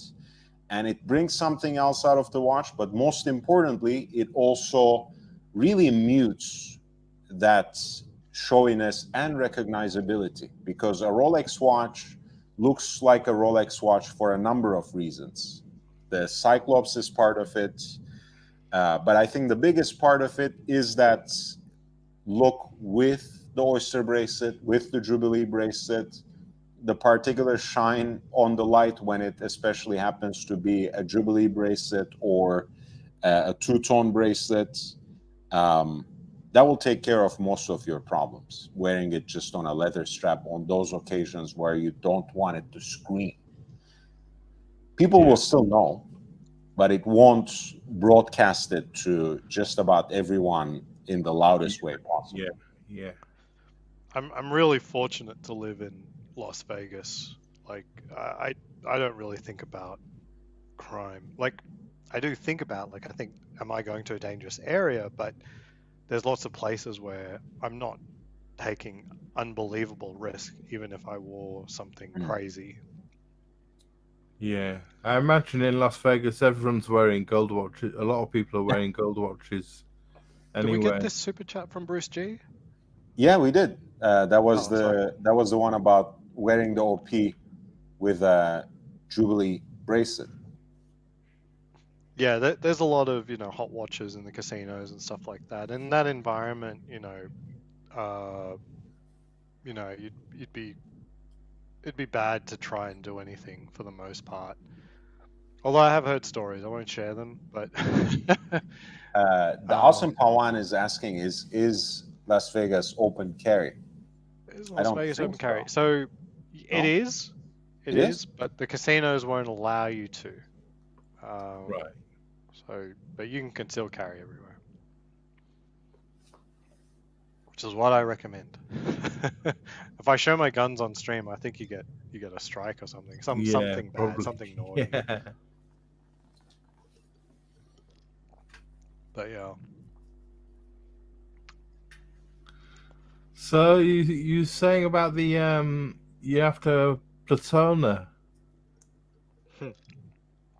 Yeah, I mean, I asked for it. We'll see. I don't. I don't know. Did you get the Ed White, the Omega do that you went to? No, I've asked for it, but so my AD only just got Omega. Like I think in August when they opened the new store, that's when they started carrying Omega. So when I asked for the Ed White, no one knew what I was talking about. Right. They're like, the Ed what? Ed White. Ed what? Ed White. White. It's like, so it took like 2 visits for them to realize I'm asking for a watch. And then they did go back to Omega and ask them about it, and apparently I was the only person on the list, but I don't think they'll ever send them one. Quite frankly, it's just not going to happen. We'll see. My ID only gets one a year, I think. So yeah, and this is a multi-brand, so they just may never send them one. That being said, it is quote unquote the world's biggest watch store, the Bucaro here in Las Vegas, and they seem to be doing very well with Omega. So like it's been like they only just started carrying them. They're doing very, very well in terms of selling a lot of them. The Omega event that I went to was like just friggin' overcrowded. It was just full of these nerd-looking people, and it was not very luxurious. Be careful. This is, guys, I don't know what this guy is. This is actually a nerd-friendly stream. No, you should have seen these people. You should. Hey, look, Star Wars shirts everywhere. Some of my best friends are WWE Omega. wrestling shirts. Some of my best friends are Omega collectors. I'm joking. Ozzy, you go into my closet. I can't tolerate this slander. I've got wrestling and, well, no Star Wars stuff, just Star Trek, thank you. So I'm joking. There was just a lot of people. There's a lot of people. I was like one of 4 people that showed up to the Moser event, and I was expecting to just go in there with like 5 or 6 other people and look at these new Omegas, but like I literally had to fight to even look at them. The crowd was too big, and like the store director, like pushed people out of the way, say, here, talk to this guy, talk to Ozzy. And the Omega guy then turned around and then started talking to someone else. And I'm like, what's going on here? So the director, okay, let me take you to this other Omega guy. This guy's the head guy. I was like, okay. Then he showed me and my wife the watches. So okay, quick time out to read this super chat. The awesome Pawan, $4.99. Thank you so much. Nice stream. Thank you. Thoughts on Louis Moinet and RTA? So the one and only RTA watch that I've ever seen, and I don't even know if that's the correct way to pronounce the name of the brand, was this piece they had at the Only Watch preview. They've got a GPHG dominated one at the moment.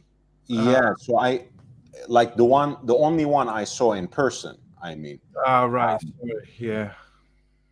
but so I don't actually have much to say about the brand. I have not explored it. Um, so anything I say would be extremely,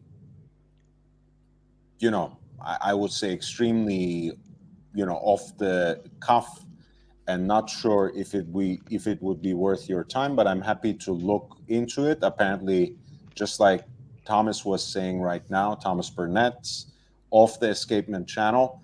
Um, they have a men's complication nominee, which is actually their word for finalist in this tiny Purity Tourbillon Chameleon. Do you know anything more about the watch, about the brands, Thomas? I About don't RTA? know anything much about the brand. I know that this watch has a sapphire crystal case which changes color. It goes from green to orange. Hmm. So if you How? just click on one of the other pictures at the end, Hence the chameleon, huh? yeah, hence a chameleon. It changes color. It goes. It Based changes. on what? Like, how does I'm it change I'm color? not sure whether it's in different lights or heat or I'm They not use sure. an amber light, and then it looks orange. Let's see. It says the chameleon case reflects a first color in amber orange for this piece in natural light, while when exposed to artificial light, 6500 Kelvin or more, whatever that means, it instantly changes color to a wonderful green. So that's our explanation right there. Um, Look, I mean, Yeah, so basically we're it's the trying. difference between sort of like warm lighting versus daylight white lighting is when it will change color. Or see, I'm not exactly sure I understand what they're saying, because daylight white bright inside the house is very different to sunlight. You know, like Yeah. to color temperature, yeah, it's kind of the same, but um, it'd be interesting if you could actually see it change just with color temperature from artificial lighting. It's interesting. It's It's obviously interesting. a very material orientated brand. I mean, they do sapphire cases on quite a few of their watches, I believe. Lou Monet, I didn't. They were at Watches and Wonders, but I didn't pop um into their Booth. booth. I didn't quite see much of their stuff. I I actually, don't know much about them. yeah, I know a little bit more, and I like quite a bit their brand, especially the chronographs. I guess that's not really a coincidence, because a lot of the brand's revival rests on the fact that Louis Moinet is the inventor of the chronograph. The gentleman who resurrected the brand actually ended up buying that chronograph and kind of built the story around it. I like the time to race pieces they have. These are technically one of a kind, right? Because just like race cars, the number they have on this main dial is unique to the watch. They Unique don't make, piece, right? yeah, they don't make two of the same number. The thing I like about it again is it's a very industrial, postmodern looking piece with the open work dial, with the design details, the rubber band, the colors, and everything. But at the end, there is that vibe of almost pocket chronograph, in the sense that you have an off-center dial with the centrally deployed chronograph seconds hand just traversing the background dial, the main dial, freely. I really like that. I think there, the couple of examples that I've seen, the finishing details are decent. I mean, it may or may not be proportionate to what you expect from a brand at that price point. I know that's not everyone's priority, so for me, it's not necessarily a deal breaker either. I'm trying to remember what their pricing was, but it's not cheap. That's what I remember. I like the Uh, monoculture aspect of it. yeah, Big fan, and that's the other part about the vintage inspiration, right? big fan of monoculture chronographs Yeah. myself. Um, And it's a titanium piece, so it's quite light. Let me see what time to race pieces were priced like. I mean, it's again, what I like is it's a very unique design, very identifiable. I know it's just a name, and people will criticize it, saying it's a Phoenix brand and whatever. But at least they put their money where their mouth is, in the sense that the chronographs are still part of the ethos of the brand, and they don't just make like a very intentionally dated, antiquated looking piece. They take these bits and pieces of vintage chronograph design and do something very contemporary, very, you know, timely looking piece, even though it is based on these timeless design, these details like single button, um, like off-center dial with a centrally deployed chronograph seconds hand, and you get an open work dial, titanium case, rubber band. So you get a contemporary design aesthetic with the inspiration from that original chronograph, really the first one in the world. Um, by the way, this is let me see. It's a decent movement in this piece as well. So let I me see. wanted to mention the mention of grade 5 titanium here, um, because I'm such a Tudor fanboy. There was a lot of people like a few years ago talking about the Pelagos, about like, oh, it's only grade 2 titanium, um, and I I don't know when everyone became metallurgists, because I found it very difficult to research the actual differences between the different grades of titanium.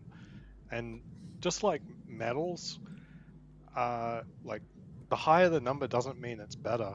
Like each metal and alloy was built for certain things, Yeah. and I would find it hard to imagine many people actually understand the difference between the grades of titanium and what purposes each grade was built for. It's sort of like the difference between different stainless steels and tall steels, and I don't know. It's just my rant is like, you don't know which grades are better. Like grade 2 titanium is actually pure titanium. Grade 5 is an alloy. So Grade it, 5 was probably made for artificial hips or something like that. I mean, but does that make it better for watches? Is what. is- Exactly. Like, I mean, but that's what I saw people like complaining about. Like, oh, it's only grade 2. I want grade 5. It's like, okay. Well, I mean, look, yeah, just the grade doesn't matter. I think that's an important point. But I think, if I'm not mistaken, I've never seen a watch that was given a multifaceted finishing treatment that was not grade 5. Correct. Correct. So So if probably grade 5 is slightly easier to work with, perhaps, because it's an it alloy. seems like it can be polished effectively. It Yeah. seems like it can hold a sheen and a shine. But when you go to say a Pelagos, I love that every facet is matte and satin finish or brushed finish. Like I like that. I love that about the watch. The fact that it's not grade 5 and then brushed, it's like it's not really doesn't really matter. Yeah, I think, if you're gonna give it a media blasted finish or just satin brush it, there's no real value in in using grade 5 titanium. I think the only reason the new Yachtmaster has grade 5 titanium is because they wanted to give it those old school Has those style bevels. chamfers. Yeah. Yeah, the chamfers, yeah, with a little bit of a shine on it. So yeah, that's all there is. There's a lot of grades of titanium. I think there's like more than 30, something like that. It's like, do you know which one's good? Do you want grade 10? You know, I don't know. is grade 10 good for your watch? I don't know. So yeah, it's sort of it really, like, it would only matter whether or not you wanted grade 5 or grade 2 based on how you want it to look ultimately. And Hey, when we're fries with talking mayo. about subjective stuff, I'm not sure it matters. Nice to see you, fries with mayo. Good morning. Breakfast time soon in Brussels. 1966 Seamaster 300 on Artem, not to be confused with one of the worst people on Watch YouTube, but the strap brand Artem Blancpain, like sailcloth strap today, like that. I'm a little apprehensive about getting aftermarket stuff for my luxury watches because Because of after what doing happened that, with Rubber B. well, that's true. But Yeah, but um, the Yachtmaster just looks gorgeous, doesn't it? I mean, I like it. yeah. I like it in really all its iterations. I mean, I've always liked it when I was looking at the Yachtmaster 40 in Everose, on the Oyster Flex. I liked it when it came out in white gold. I'm not sure if I like the yellow gold as much, but they're just broadening the line, and the titanium I think is a hit. I liked I like the Everose because I don't like the flat-sided case for the Yachtmaster. Mm-hmm. No, I'm not a fan of the Yachtmaster 1 or 2, but I think when he came up with the name Submariner 2.0 for this one. Hey, I came up with that name, but thanks for not crediting me, That's Thomas. fair. People, I think that makes more sense than Yachtmaster. there are about 10 people who listen to this show, and some of them actually produce other shows as well. So, But I can't get over this not having a glide lock bracelet because the Yachtmaster 40 and Everose has a glide lock. Like, how does this not have one? That being said, the new Daytona is glide lock on the Oyster Flex as well now, but not on any of the other models. So I don't know what's the logic there. It's Oyster Flex that needs glide lock. I guess it's more likely to need glide lock from the perspective that you can't add or remove links, but that was never the justification for glide lock existing. You know what I mean? That we don't want to adjust the watch properly for the customer or something. Yeah, I don't know. I don't know what is the justification for that. Also, is the new Platona the one with the Rolex released with the open case pack? Yeah. Yes. Yeah. Along with the Le Mans. That's this one. Yeah. Yeah, they've started appearing in the wild now, which is interesting. Yeah, yeah, I don't know whether I like this as much as the old iteration. I think the older one's better. I mean, I agree too. I like the older one more. Yeah. Why is that? I don't know. I think the way that the bezel is surrounded by a metal ring. I feel that if you knocked that ring, you don't think precious metal is a good idea right on the edge of that? No, I think you could dent that ring and really sort of. I think just with a plain ceramic bezel, you'd be less hard to damage it. Not agree. sure, actually. Well, from minor damage, I think absolutely, like little scratches and little nicks and stuff like that. But you can eventually damage the ceramic and it will break, while Yeah, absolutely. the I mean, metal ring will never break. they say that I've heard from watchmakers that it's hard to service a ceramic Rolex without damaging the bezel when they take it off. They have to That's replace. what I guessed too. That's They what have I to guessed, that replace the they were bezel just every breaking time too many of these things during service, they have to that they got replace the sick of it. bezel every time they service it. Yeah. Yeah, that's the main reason I see it. Like they said it's for durability, but I'm like, man, do you mean durability during service time? Like, because that's not the durability that the customer's normally thinking about. Because if it breaks in service, that's a you problem, not a me problem. Yeah. Absolutely. So yeah, I agree. I like the old one, especially the steel model. So the thing that's interesting about this is I think there's been a few more comparison shots apart from the bezel on the ceramic models that are precious metal. All of the gold models look almost identical to the 11 series gold models.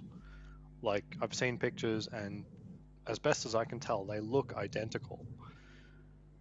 But in the 11 series steel, the case was wildly different from the precious metal version. And now the new steel version will be the same case as the precious metal version. So really, in terms of case design, the only thing that changed was that the 116500, that shape case has basically disappeared, and it's now being reissued with effectively the precious metal case design. Yeah. There aren't many differences. Yeah, for me, I look at it purely from the design perspective.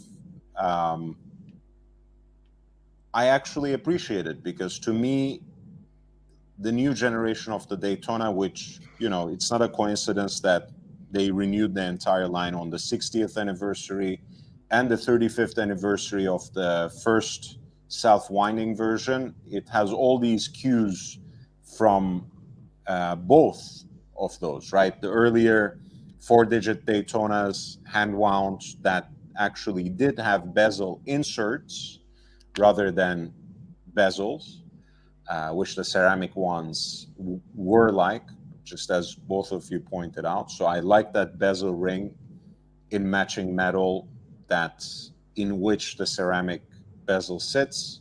Right. And then I like the fact that the designs on the dial look very much like the Zenith, with longer, more slender indices.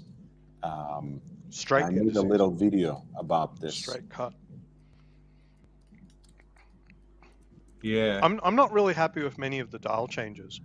So they've discontinued quite a few of the love dials, but then for the ones that have been maintained, I think they're in many cases downgrades. I would So- say just stick with the Zenith. Yeah.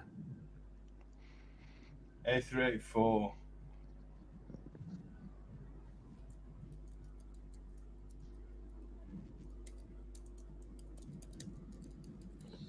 Yeah, the only problem with the Zenith is that it has a date, but the Zenith generation, the date of the Daytona is the best.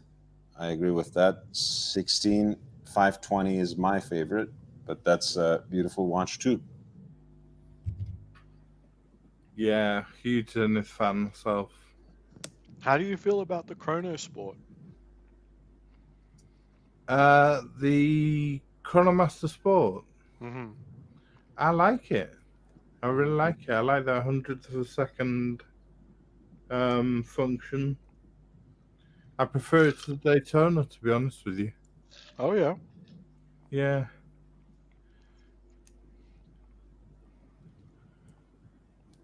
Yeah.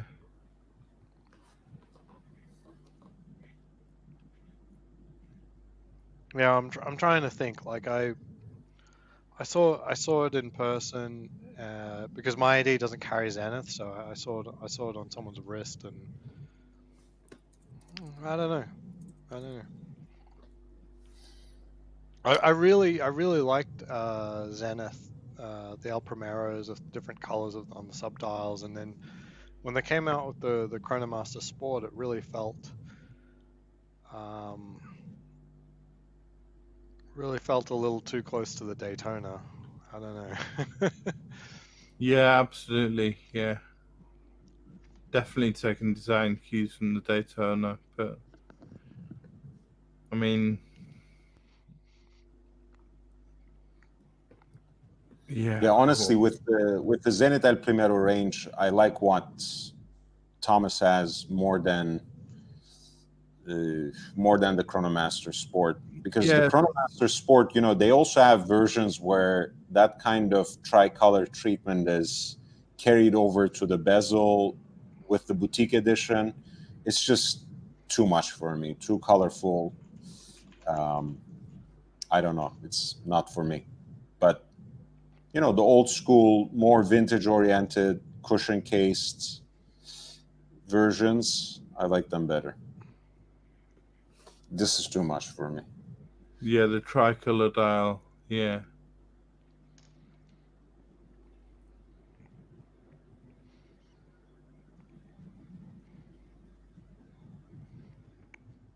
I like the Chronomaster original that they do. That's another retro reissue.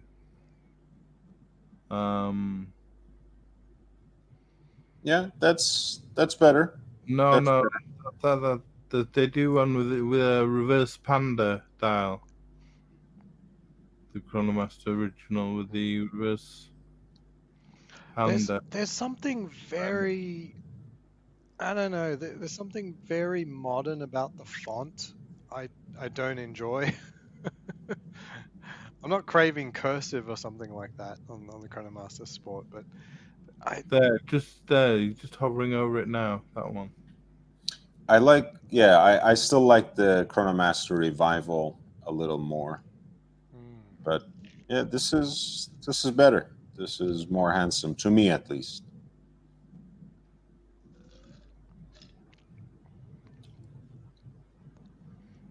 And GB Vol, no, I don't think Rolex has any immediate plans, any imminent plans to go to sapphire bezels. I don't think, I don't know why anyone would get that idea. Um, I it think the last time someone mentioned sapphire bezels, like what would that work on? And I recall like thinking maybe either a new steel Yachtmaster or next generation of GMT, something along those lines. Yeah, GMT might, maybe, if they want to reintroduce that feel of luminous material on the bezel, which the bakelite bezels had on the first GMT Masters 6542. Um, Other than that, it doesn't really make sense. But I really don't see Rolex, giving a unique bezel style and material, etc., to just one line of watches. For some reason, that doesn't compute for me. And it doesn't make sense for them to give up on Cerachrome or ceramic and change to something else altogether either. Yeah, Blancpain are the sapphire bezel kings, aren't they? I mean, with the 50 fathoms. Yep. And this is a funny one that I saw recently, which was the this is made by this is a second a That's collaboration right. with Yeah. Spinnaker. It looks like the kind of fuckery he would do, yes. Yeah, I love him. He makes me smile every time I see one of his creations. But this is called the 50 Phantoms, and it's coming It's out next lovely. Friday just for Halloween. And That's lovely. 670 pieces made, and it's going to be $445. And it's Spinnaker, or how do you read that brand name? Spinnaker, yeah. Spinnaker. Nautical I like term. the crown. Yeah, Is it it's is like it possible to just buy the crown and they can keep the watch? yeah.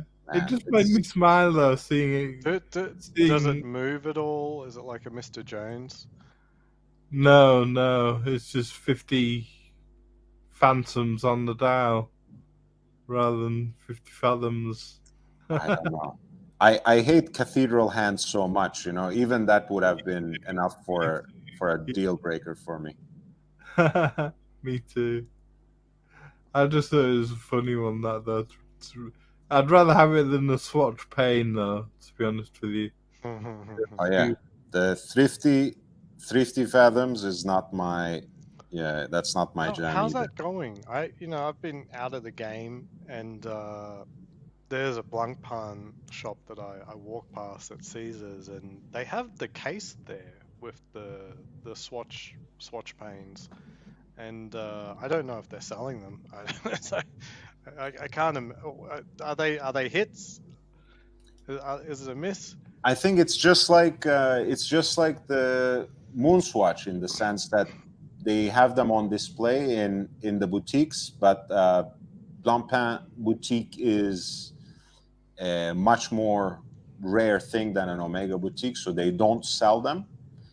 Uh, and the sales, I mean, I think they're doing well in terms of what may have been expected, but I hope they weren't expecting it to do as well as the Moonswatch, because first, that was first of its kind and it had that excitement, but also the Speedmaster is just a more universally appreciated design than 50 Fathoms ever was, unfortunately. I like the 50 Fathoms a lot more as a design than I could ever like the Moonswatch or Moonwatch, even the real thing, Me too. Yeah. to be honest. But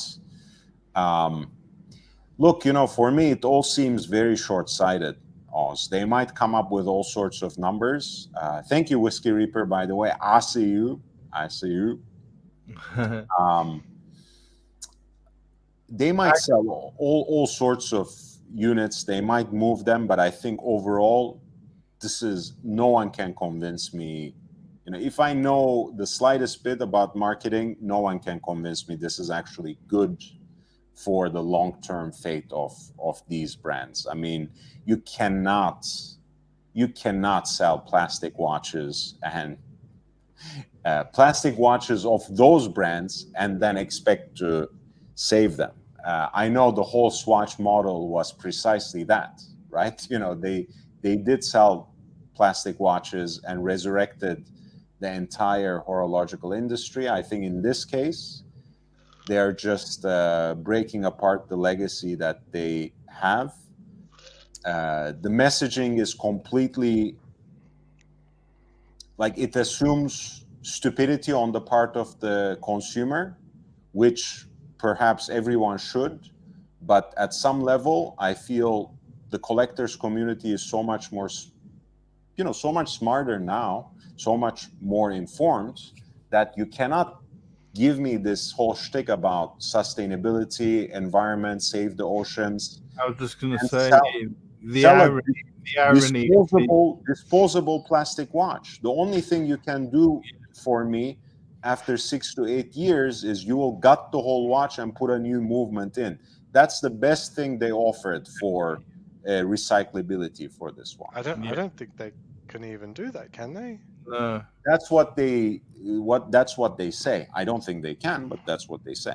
It's total irony, isn't it? I mean, saying sustainability for saving the oceans and recycle plastic from plastic bottles in the ocean for the strap, and but then it's a disposable watch, like you say. Totally, totally agree with you on that. But the Moonswatch, I think, was a more popular watch than the Scuba. Definitely a more popular watch. So what's the next one? I've seen all sorts of renders. I've seen Breguets. I've seen Classic originals. I've seen all sorts of things, but Because I think Lord predicted that the Blancpain would be next. So Yes, sir. The least respected and credited watch YouTuber, but I did that as well. I said it like when Moonswash came out that 50 Fathoms would be next. really, Yeah, I have so even what a will be post, next? even a post on Instagram. right. They will probably destroy Breguet next. I think it will be a Type 20. Because I mean, look, if they actually did like a dress watch in plastic, I've seen renders of the Breguet 7147 Classique.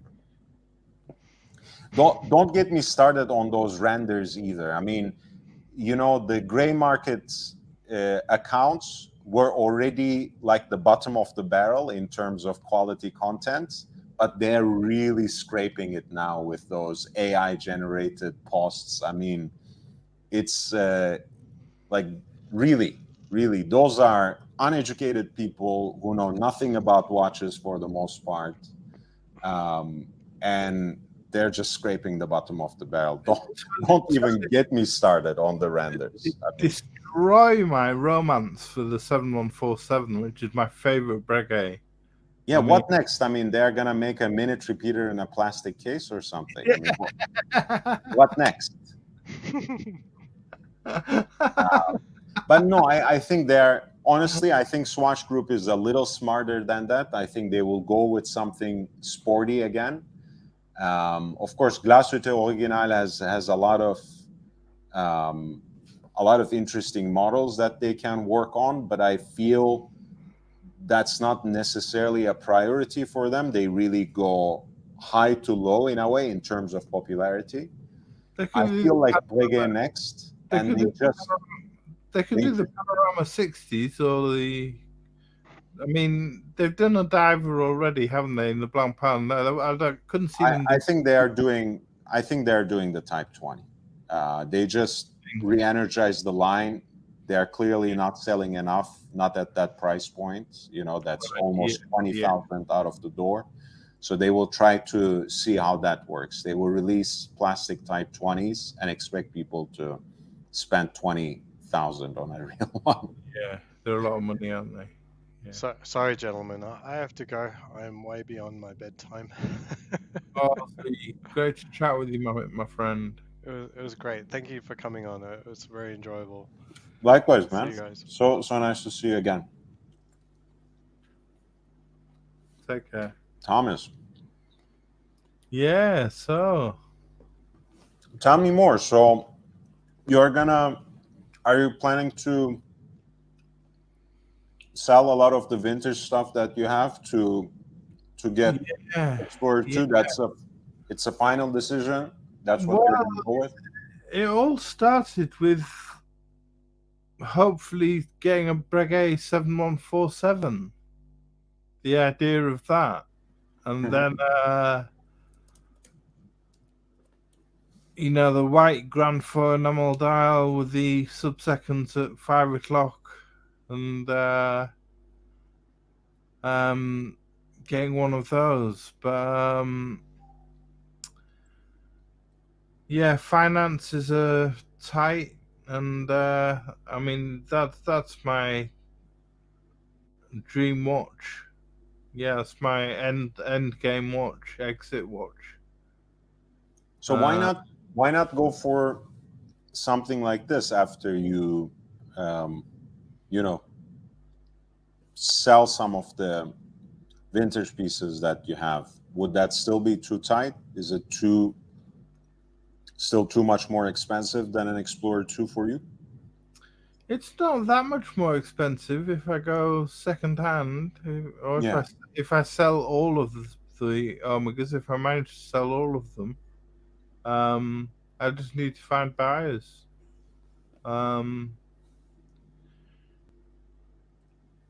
But an Explorer 2 is tempting, very tempting. It's a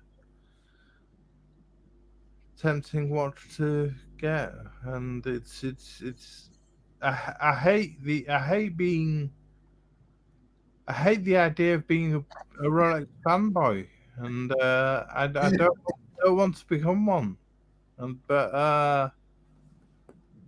I'd much rather take a different path and maybe get a dress watch. You know, I turned 50 this year, and I, I Yeah.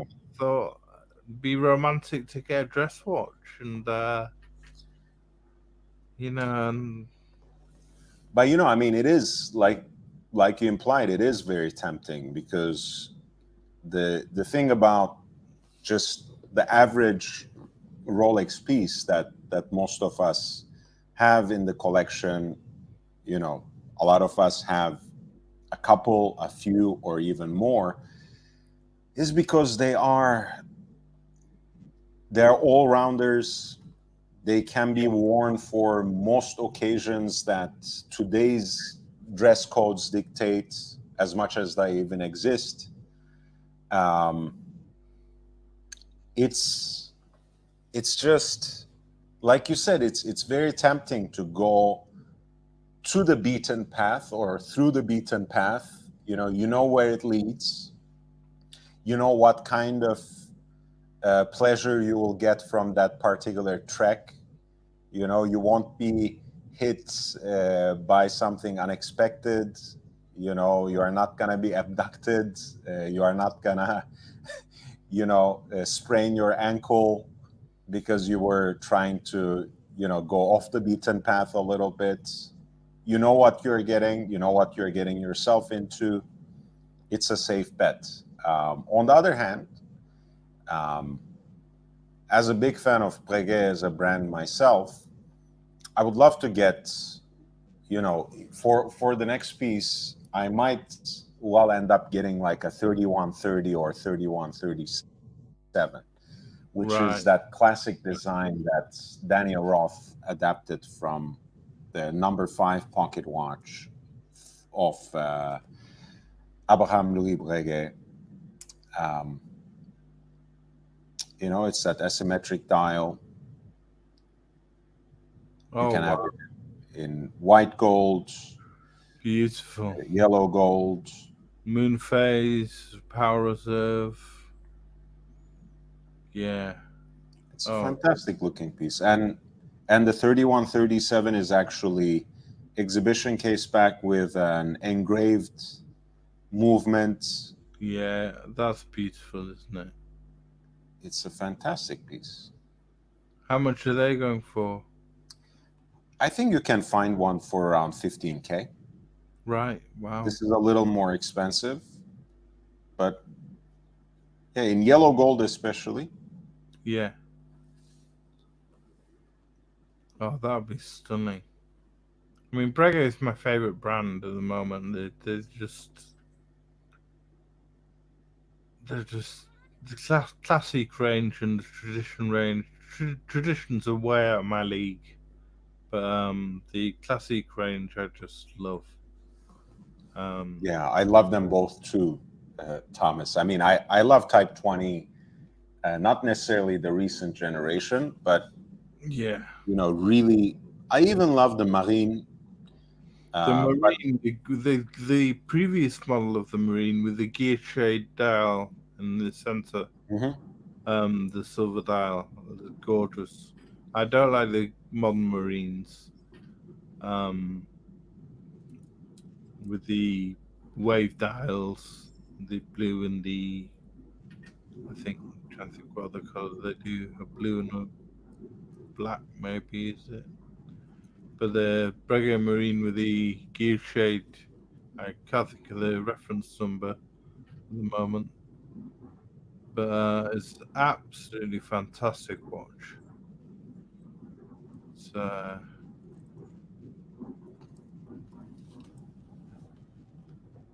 Someone is throwing a lot of money into air right now, so sorry if that background noise is seeping at all. These are just amazing. Yeah, I love these as well. Yeah. And again, it also testifies to a moment in, in horology in early 2000s, when people were just starting out to geek, just starting to geek out about movements, this idea that you could use the main plates to just exhibit the movements in a relatively symmetrical way. And The in a way, the again, this is second. very much contemporary, but also a design based on classic subscription pocket watches that Breguet himself made. So you get kind of best of both worlds. The retrograde seconds I love. Oh yeah. Just beautiful.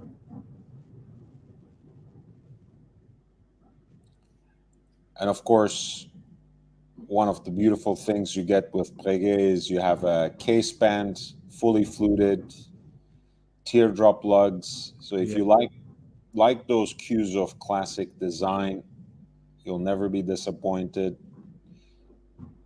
A dial, silvered, made out of a gold blank, uh, engine turned by hand for decoration.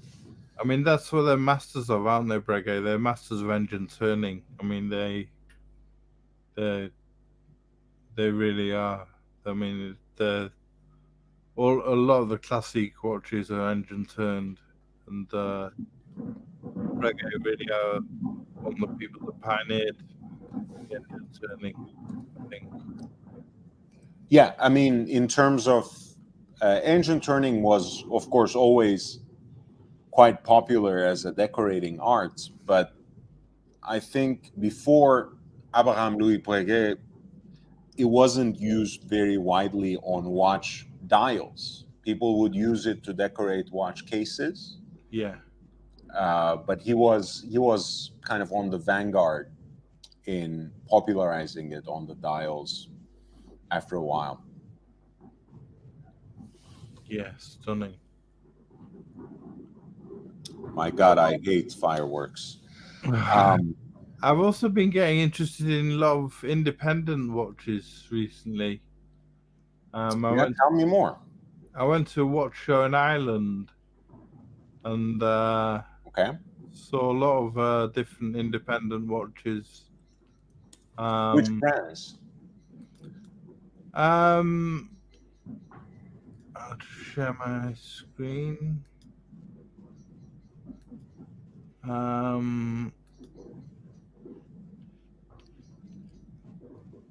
All sorts of things. There's a Philip Piccolic. This one, the Aventurine dial.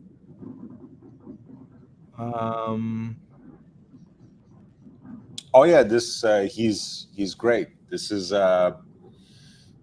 originally Brazilian guy who is based in Germany, Based in and Germany. Yeah, his Instagram account is pure delight. I mean, he posts a lot of videos, a lot of reels of his team, himself, and others working on every single aspect of the watch. A lot of interesting finishing videos.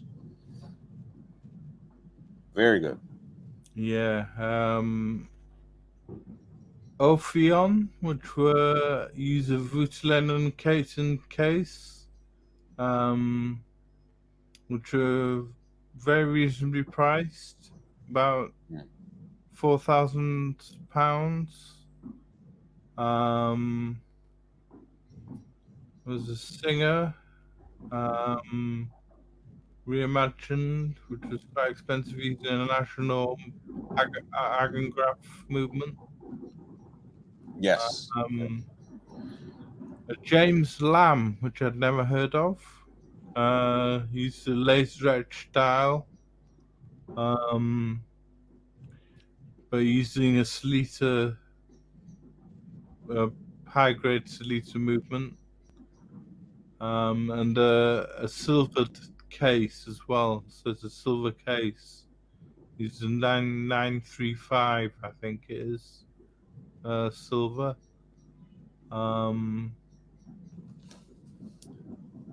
Daniel Roth. I saw. Yeah, I love Daniel Roth.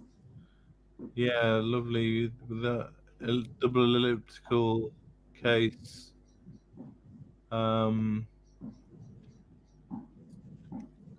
Minasi, just get. Saw lots of Caribou Talainen was there. Nice. This is a watch he made for his wife, and he had a Japanese lacquer artist make the golden flowers, and then have the coloured bits made from seashells, which were fired, then inlaid, and then lacquered over the dial. So that one he made for his wife, which was absolutely stunning. Yeah, nice sapphire cabochon as well on the crown. Yeah. And then the Van Wheat, which he makes. When I saw him 2 years ago at a show, he had a waiting list of 3 years for this. There's now a waiting list of 7 years. Yeah, by that timeline, you might as well get on, on Roger Smith or something at this point. Exactly. This was an amazing one, which I love the dial. is his GMT. And if I just show you how that works, it uses a spring-loaded crown.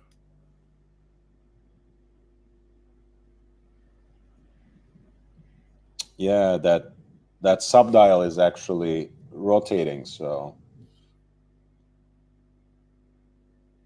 yeah.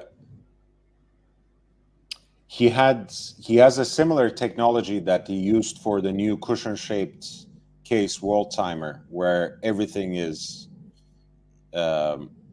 manipulated through the crown as well. Yeah, he that's 138,000 Swiss francs, that one. But as you say, he had the 198,000 Swiss franc world timer with him. Yeah, one of the only. Yeah, I think it's a run of 10 units. It's pretty limited. 10 pieces, yeah. Which is limited edition. And as you say, he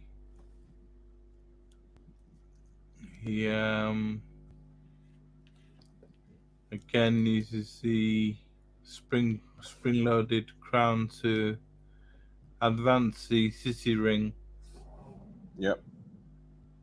And our hand, of course, but yeah. Yeah, and our hand. Yeah, it works so well.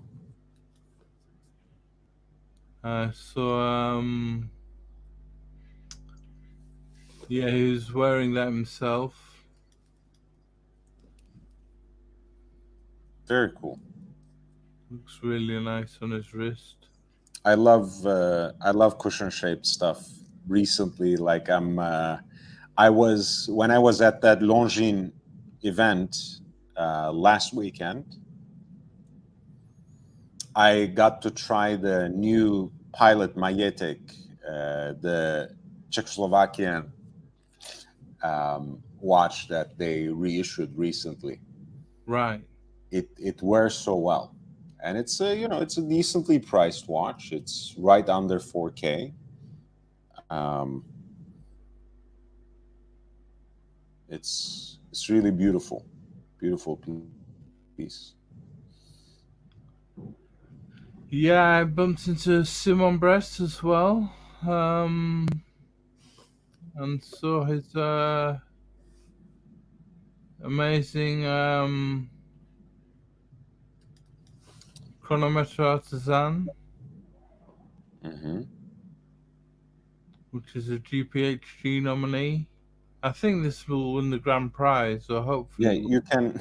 Yeah, you can call it a winner at this point. I think there's so much hype behind it. I think the fanboys might cap someone if it doesn't win the prize. So they're gonna give it something.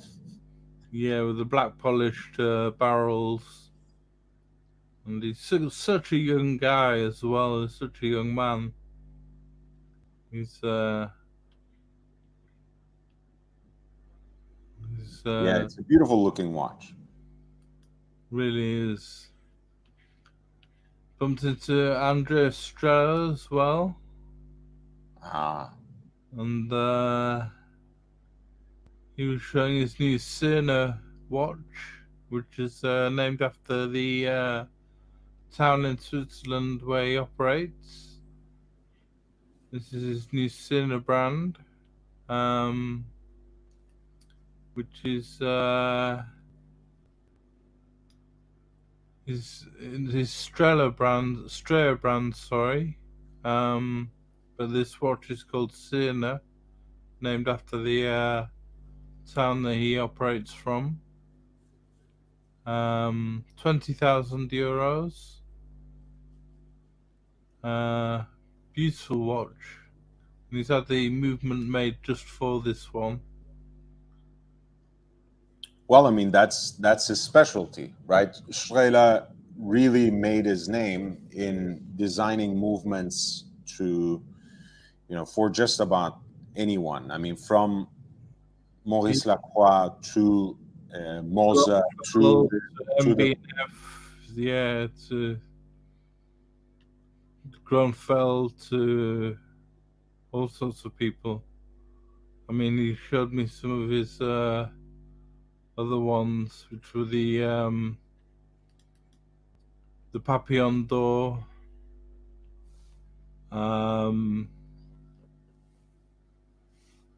the Moon Phase, so the World Timer, and a Moon Phase that he has, and he's just unbelievable work. He's telling me about Remontoise and his obsession with Remontoise, and how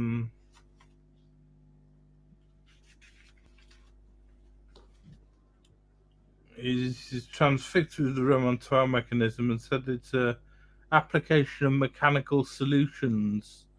They integrated a Remontoise into his transaxial Remontoise tourbillon, which has the Remontoise underneath the tourbillon, which Seiko used the same mechanism in their Costo Constant Force and said they were the first to do it, but Andres did it 4 years before Seiko, and did Seiko asking twice the price that Andres did for their Costo Constant Force. And it says that this world timer has a remontoire and all of the complicated pieces with technical complications.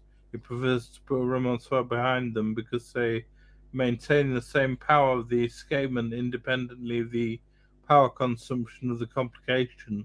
So they keep precise timekeeping even though they have to drive extra functions. And the lunar exact moon phase here uses a Guinness World Record breaking most precise face of moon indication ever made. Only one day in 2,000 years it's precise to. And you can read and adjust the moon to position within 3 hours within its unique, which is unique to it. And he's saying that Remontoise is a device before the escapement just to maintain constant energy on the escapement by keeping it always regular, and it feeds a constant force to the escapement. When you have constant force escapement, the elapsing time between recharging the spring is different, and constant force escapement recharges on every impulse. But, but Andres' Remontoirs recharge every second, whereas the Gronfeld 1941 recharges every 8 seconds. But in the long term, it all ends up being the same because both types of Remontoir feed the escapement with the same amount of energy.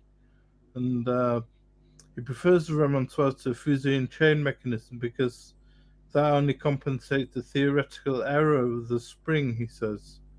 And the fusee is a fixed form. If the spring doesn't fit the curve, it overcompensates or undercompensates. Plus, it doesn't compensate the power transmission of the gear. And the gear also has some variation because it compensates the source, but not the result. And the remontoir compensates everything which happens before the escapement. So for timekeeping, it's better and more useful than a fusee and chain, which just regulate the variation of the mainspring, but not the other errors that can come into the movement. So even temperature and things like that can affect the greasing effects in the jewels of the springs, which are compensated by a fusee. But a remontoir even compensates all these little variations, so always maintains the amount of energy, the same amount of energy.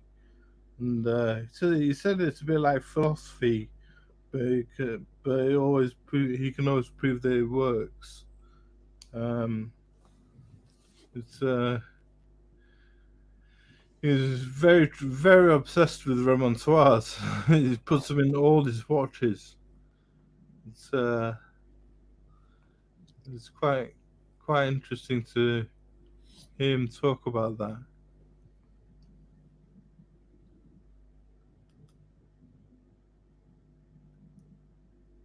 Yeah, he makes some beautiful stuff, and I can see why he came out with a simple watch as well to follow on the trends, because a lot of people who go for independence, at least as their first from that brand, usually get something time only. So I'm glad he's focusing on that too now to drive some traffic into the brand. This was another one which was a really nice one called the Elon watch, made by John McGonigal, of the McGonigal brothers, Stephen McGonigal, who runs the Irish brand McGonigal. Um, but John McGonigal here, uh, he builds these Elon. It's spelt Olean, but it's pronounced Elon and means island. Not as in the country, but as in an island. And he uses a Valju um, 88, which was been used by Patek and Vacheron, and was also used in the Paul Newman Daytona. And he makes 8 of these a year, and he totally strips them down and reassembles them, makes different parts for them, and he makes this harp-shaped bridge, which is Mhm. brass and then gold-plated, and it's just a beautiful piece. It's 14 mils thick by 40 in diameter, but it's a beautiful watch. Yeah, looks great.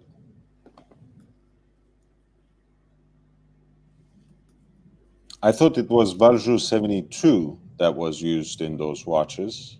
You said what? Valjoux 88. Okay.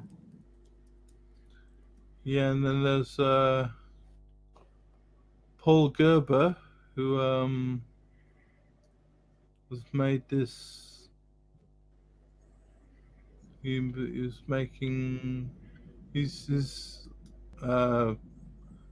famous for these triple rotor ETA based triple rotor modified ETA I think modified. 88, Vaju 88 is triple date with moon phase. Vaju Yeah, 72 is the chronograph only version. But anyway, it's the yeah, minor. Go on. that's what it is. That's what it is. It's a triple date with moon phase. Yeah, I mean, you know, a Daytona isn't a triple date with moon phase. That's why I mentioned it. But you know, that's all.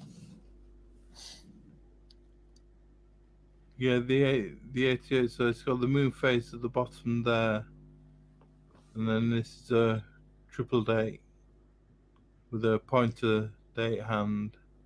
Mm.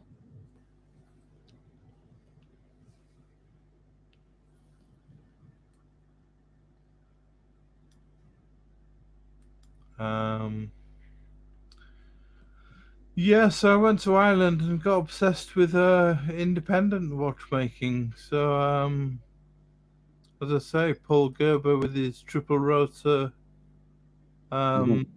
ETA modified triple rotor watch, which is this one. They're about £5,000, but he's retired now, so he's not making them. And he's now making. He made this one just for the event with one of his apprentice watchmakers called Annie Weber, Mhm. and this was a mustache bridge large escape wheel, a one of one piece made for the show.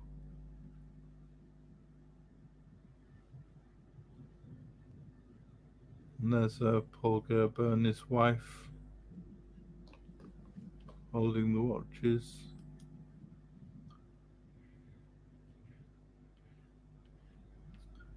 And this guy, Rune Backendorf, as well. He made this watch with fixed hands and rotating ceramic discs, which tells. Mhm. And another guy, who was absolutely amazing, was a guy called Cyril Brivet Naudot, who's operating out of France. A friend of Simon Brett's. And What's his name? Cyril Brivet Naudot. Okay. And he makes this watch here, which has a rotating hour dial inside the.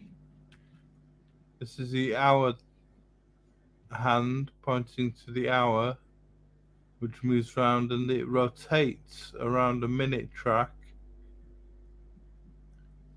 He's making all the parts himself and all the screws, and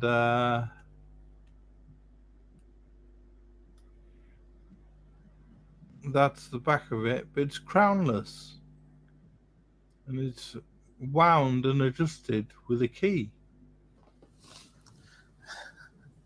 That's the worst aspect of it, but So yeah, if you lose the key, you'd have to wear the key around your neck. Because No, if I you mean look, not that, but I like I like antiquated aesthetics, but techniques not so much.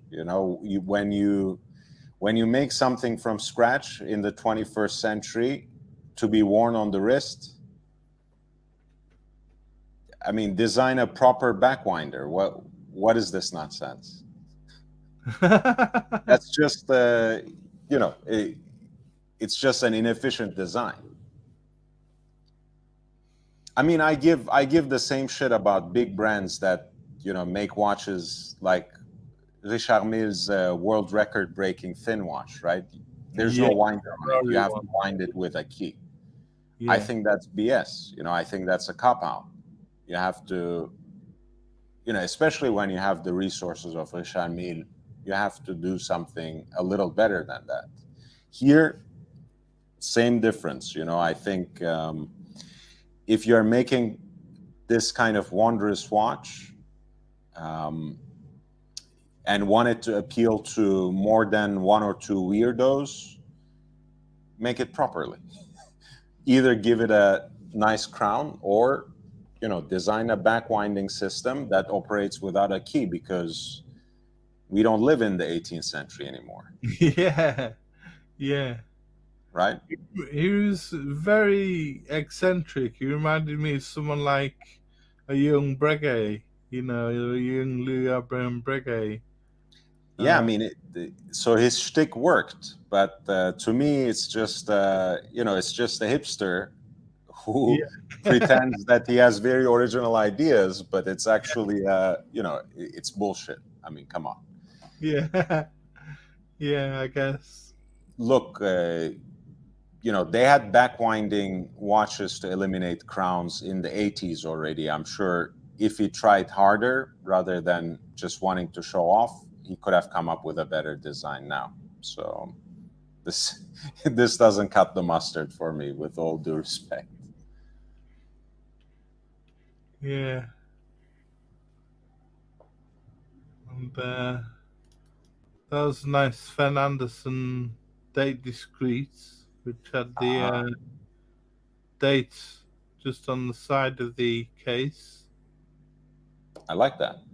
That's made for people like me who nitpick every time they see a date window on the face of the watch. Yeah, Yes, I really respect Sven Andersen a lot. I mean, he has done, through his very long independent career, some very interesting pieces, generations of different approaches to world time, which is still his signature. But yeah, this is also one, complication that I like. It's a little bit contrived, but hey, it's still cool. There's at least some utility in it, and it's discreet. It takes its inspiration from some of those discreet watches that were um, used and worn, at a bygone time, and implements it to use another function. I like it. yeah. One of my favorite brands Mhm. was Zeitwinkel, who were appearing at Watch Time New York, That's and right. I don't know whether you know much about them. They, I know quite a bit. Um, I think a lot of times people really love their dials, the decorations specifically. I have never seen this particular model though, so I would love to hear more about it from you. yeah, it's a sapphire dial, so it's a sapphire fume dial. Hmm. Um, with a, as you can see, a power reserve at 2 o'clock and the small seconds at 6. And you Uh, have the big date with those two separate date wheels. yeah, big day as you can see. Um, it's a lovely watch. It's about, I think, about 17,000 euros or Ooh, $17,000. But they make their own movements, like Winkle. So they're making their own movements in Switzerland. I mean, they CNC a lot of their parts, but it's all hand finished very well. And yeah, they do some great stuff. And another one, their latest line is this laser etch dial. Right. They Yeah. said was too hard to guilloche because it uses a W logo. Hmm. So they had to laser etch it and then give it 20 coats of lacquer. I love that. I love that excuse. Too hard to guilloche, as if like someone wrote like some sort of legislation to say you have to use this design. Since it is too hard to guilloche, you are allowed to laser engrave it. I mean, come up with another design. I don't know. People love this style. It doesn't do anything for me. I would rather have something less complicated, but using an authentic engine turning machine. But that's just me. Okay. I agree. I'm a big fan of engine turning rather than laser etching. Another guy from GOS Watches, who was he was very big into Damascus steel cases and dials. Ooh, that looks very interesting, unique. Not sure if I like any of those designs or colors, but the Damascus steel dial, the last time I saw something like that was on Chronometre Holland and Holland by F.P. Jean. Do you remember those? Yeah, the Holland and Holland. So he gets his Damascus steel. That's the plain dial from his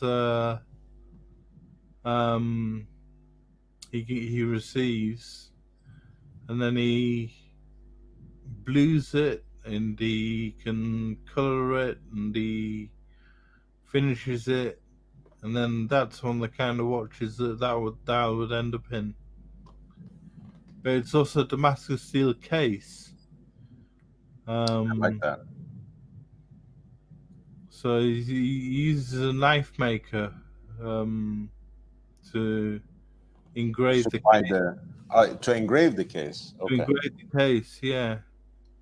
Yeah, this was, by the way, the Chronometre Holland and Holland. Yes, of course. Yeah.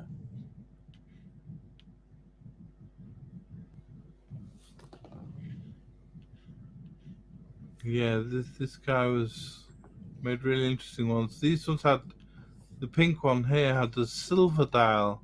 It's called the Northern Lights, and you had the silver dial which he guilloches, and then had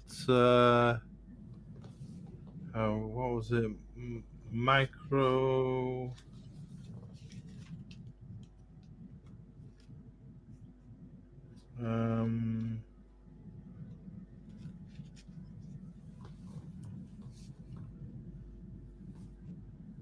He uses nano ceramics, applies nano ceramics and color via plating technique, he said. So that's how he gets the colors. Ah, But again, he's using Damascus steel, as you can see. It's like a tree. yeah, like a tree bark, huh? Down tree, yeah. Or like an optical illusion. I think in either case, even in photographs, it looks very interesting and almost like an optical illusion. In person, there's a very unique texture and pattern to it.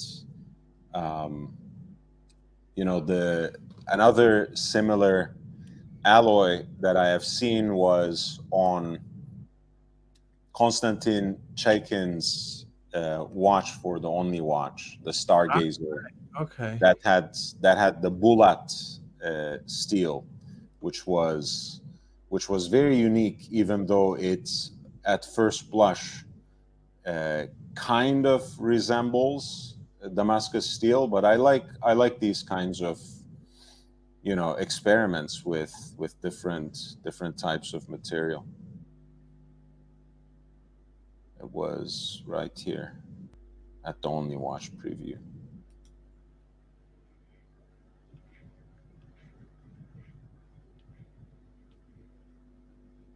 All right. Okay. Apparently, that particular alloy is used in Russia for knife making as well. So, Was that his Joker 5? pardon? Was that the Joker 5? No, this is the Stargazer, which is Okay. the most complicated piece in at Only Watch. The charity auction that's going to happen. Well, we'll have to talk about that at some point There's been a on lot of November. controversy about Only Watch, hasn't there? There's been a lot of controversy about. Started with Periscope, and I think a Singaporean a Singaporean oil shipping magnate or something wanting to know about the financial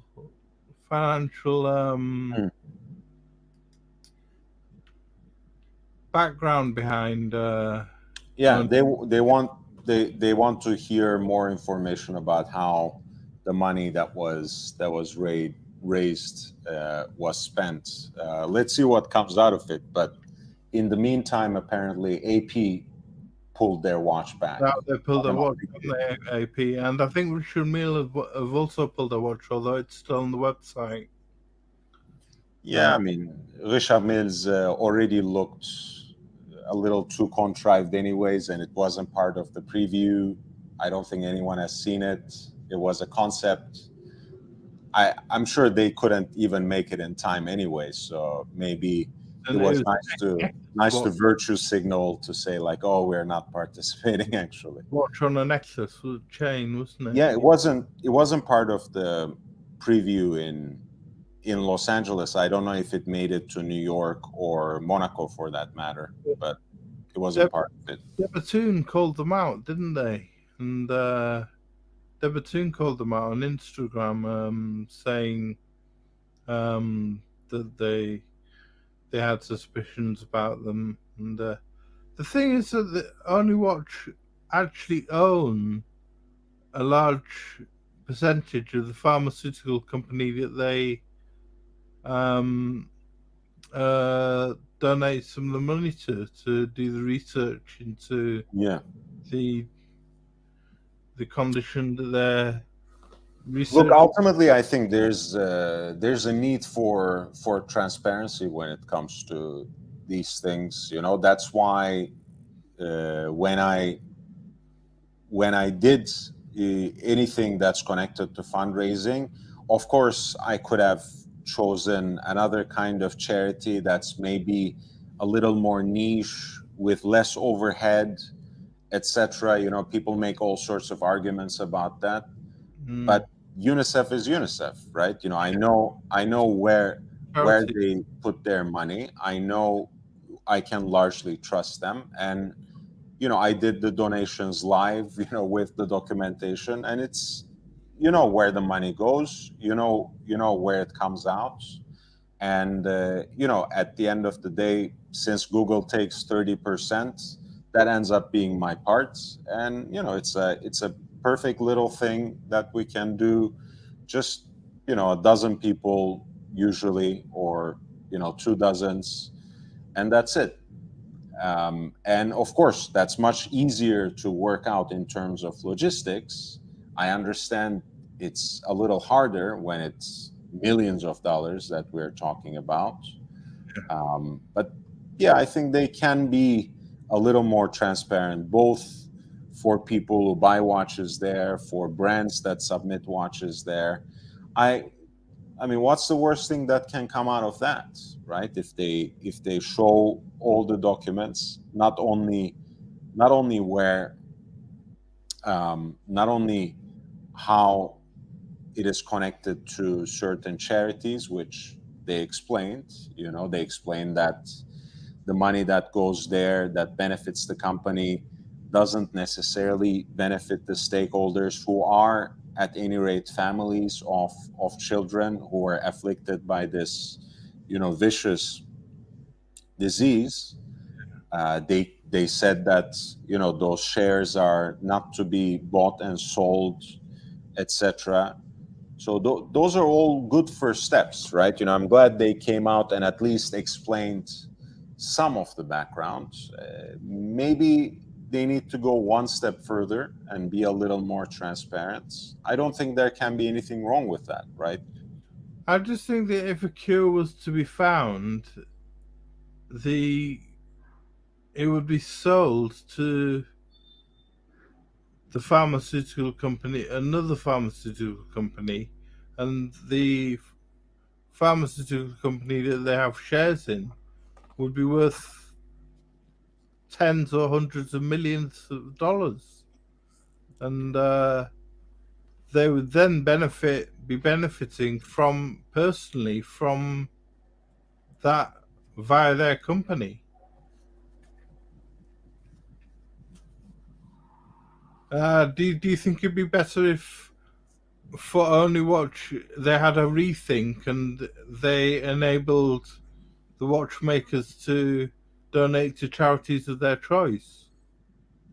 I think that might complicate things even further. Honestly, I'm not in a place to counsel them or advise them on this matter, but I think at least at this level, before we get into possible future scenarios as to how it might unfold if a cure is found, there's still some steps they need to take. I think that's the more worrisome part right now, because they also have, at least as part of their agenda, as the only project, as the foundation, to have at least some funding that is more provided, on a case by case basis, for people to retrofit their houses, etc. Where did that money go? How was it used? To whom was it granted? Through what kind of process? I think there are a lot of gaps to fill in yet. Not to discount what you just laid out. I think that's a very smart reading of one possible future scenario. But again, we take too many steps already where we have maybe more immediate things that they can do better in terms of explaining and informing the public. Yeah, definitely. Pavel, I'm also so glad that he used it. He wrote your name as it should be written. Since you are the man behind Honey Burdette, the brand, I, for one, am glad Thomas Burdette is using a pop filter. Yeah, I am, Pavel. Yeah. Well, for those of you who may not be clued into the inside joke, Archie Luxury, whenever he reads Thomas's name, which is Thomas Burnett, he always mispronounces it willfully, of course, as Thomas Burdette, because it's one of his famous. It reminds him. Favorite lingerie brands. Yes, it reminds him of one of his favorite lingerie brands. That's true. Brilliant. Yeah.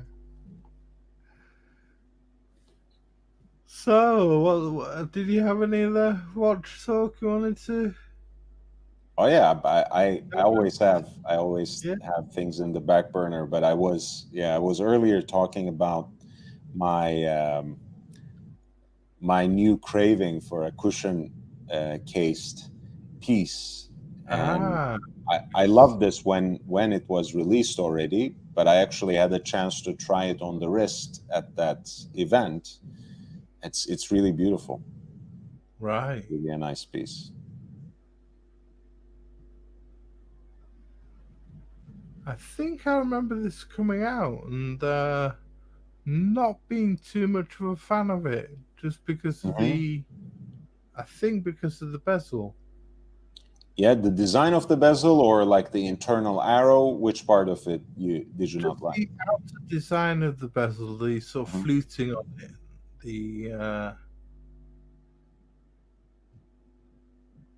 I kind of like it. It's again, you might find it a little hypocritical, but I think it's a little. Uh, they made a good compromise because the original design, Thomas, actually had a rotating crystal as well, oh which made really? this, like, the crystal would rotate with the bezel. Right. So the vintage examples of these are very rarely found in stellar condition because the cases are so compromised due to that design. Here, they took the aesthetic parts of that design and ultimately converted it to a bezel that just rotates the arrow inside. Um, so you can use it for for a timing function, and it is bidirectional as well. So very easy to set it very quickly for to time the eggs, the pasta or the parking, whatever you fancy.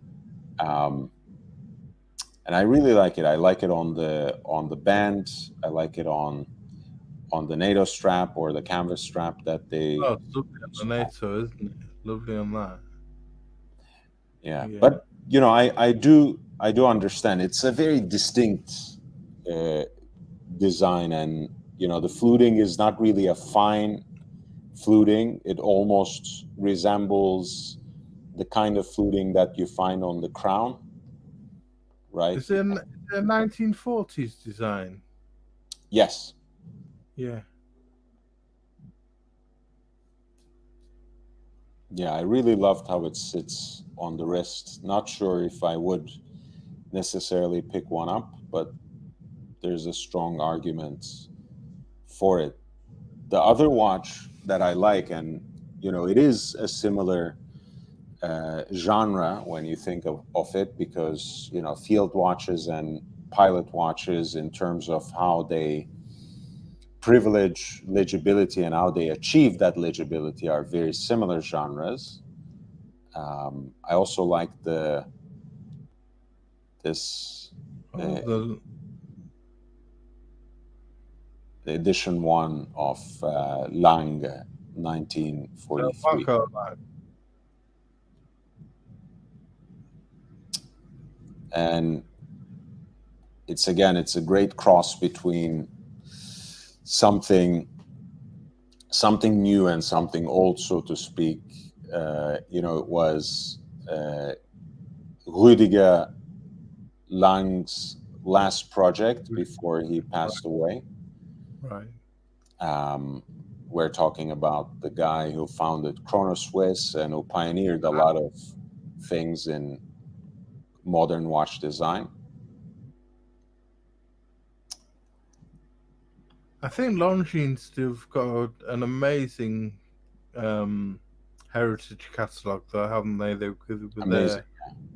they've got the tuxedo dial. They've got the military dials. Is it the 1940, 1932 or something? Or they've got the big eye. They've got just an amazing catalogue of heritage watches. Absolutely. Yeah, you can't go wrong with a launching type, I think. I mean, a lot of people say that they're not what they used to be, but which they aren't.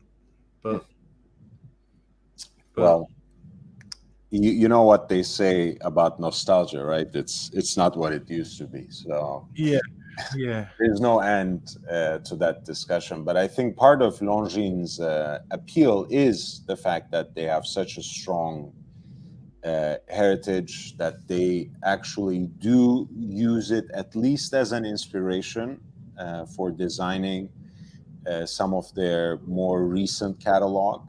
Um, and I appreciate that, honestly, at the price point, it's a decent deal for me.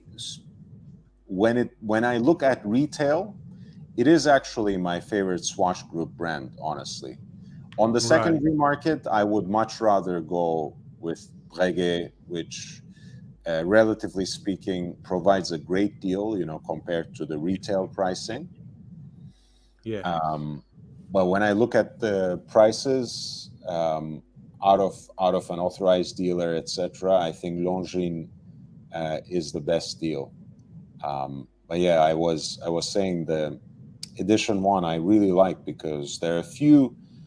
Of course, it's a very kind of vintage looking and vintage inspired watch, even though the silver, um, gradient, kind of somber style, I think gives it a very different feel. I also love the fact that it is built on a classic Marvin 700 caliber, which was also used by Longines as well as right. Okay. 490.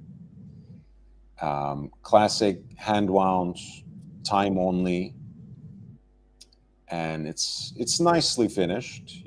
For the price points, I think you can't fault the finish too much. It's a two-hander as well, which is beautiful, isn't it? Oh no, it's three-hander, sub-seconds. Yeah, small seconds. Yeah, which is much nicer than a centre seconds, I believe. I mean, for this kind of watch, I think it makes sense, and it's something a little different, because it has, because of the field watch aesthetic, because of even specifically the Dirty Dozen aesthetic. Yeah, um, you have that tool watch, at least, ethos lurking in the background. But small seconds gives it also a little bit of, at least from our contemporary understanding, a little bit of a dressy feel to it, right? Because sweep center seconds is like, every other watch, sports or dress, you find it everywhere. um, this is a little classier in a way, a little more neat. the syringe hands look great. I love them. Yeah, that's Yeah, my favorite part of the watch, probably. yeah, great choice. Yeah, so I was kind of looking, probably at the end of the day, I will go for neither, but those were the two watches that I was looking at very recently. Nice. The other Longines piece that I got to try on, that I also really liked, was the diver, the Ultra Chrome, the Oh, beats. it's amazing. I love it. I mean, Yeah, that was. the original 1960s Ultracron is. I know someone who's hunting one of those down, but the reissue is just as good, I think. Um, I love it. Yeah. What did you think to it? I I I adore the watch. I mean, I already like the design. Um, I always wonder, when I see these kinds of designs, depending on the contours of it, etc., whether it would fit my wrist. But once again, it was a great fit. The cushion case is nicely designed and has, just a little bit of a contour, and The bracelet is nice. I think the renders on this page maybe make it look a little cheaper than how it actually feels and wears, to be honest. And I like the kind of the way that the bezel and the minute hand speak to each other with the red accents. The dial has that little bit of texture, which saves it from being dull. Um, we all have probably one too many black dial watches in our collection, so Yeah. it doesn't hurt to have something a little bit different here. And the price range is once again the same. It's right under 4K. So Yeah. again, it's not outrageous. No outrageous, but I did think it was a little bit expensive for Longines.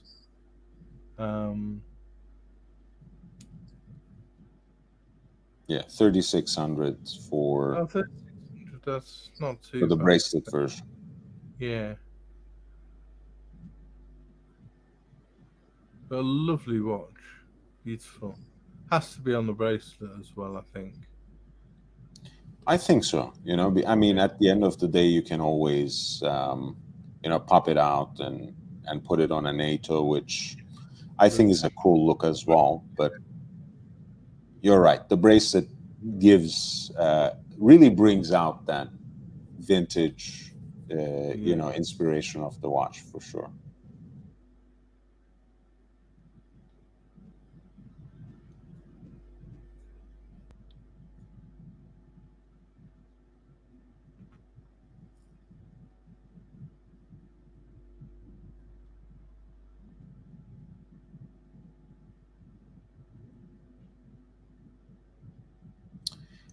And speaking of independence,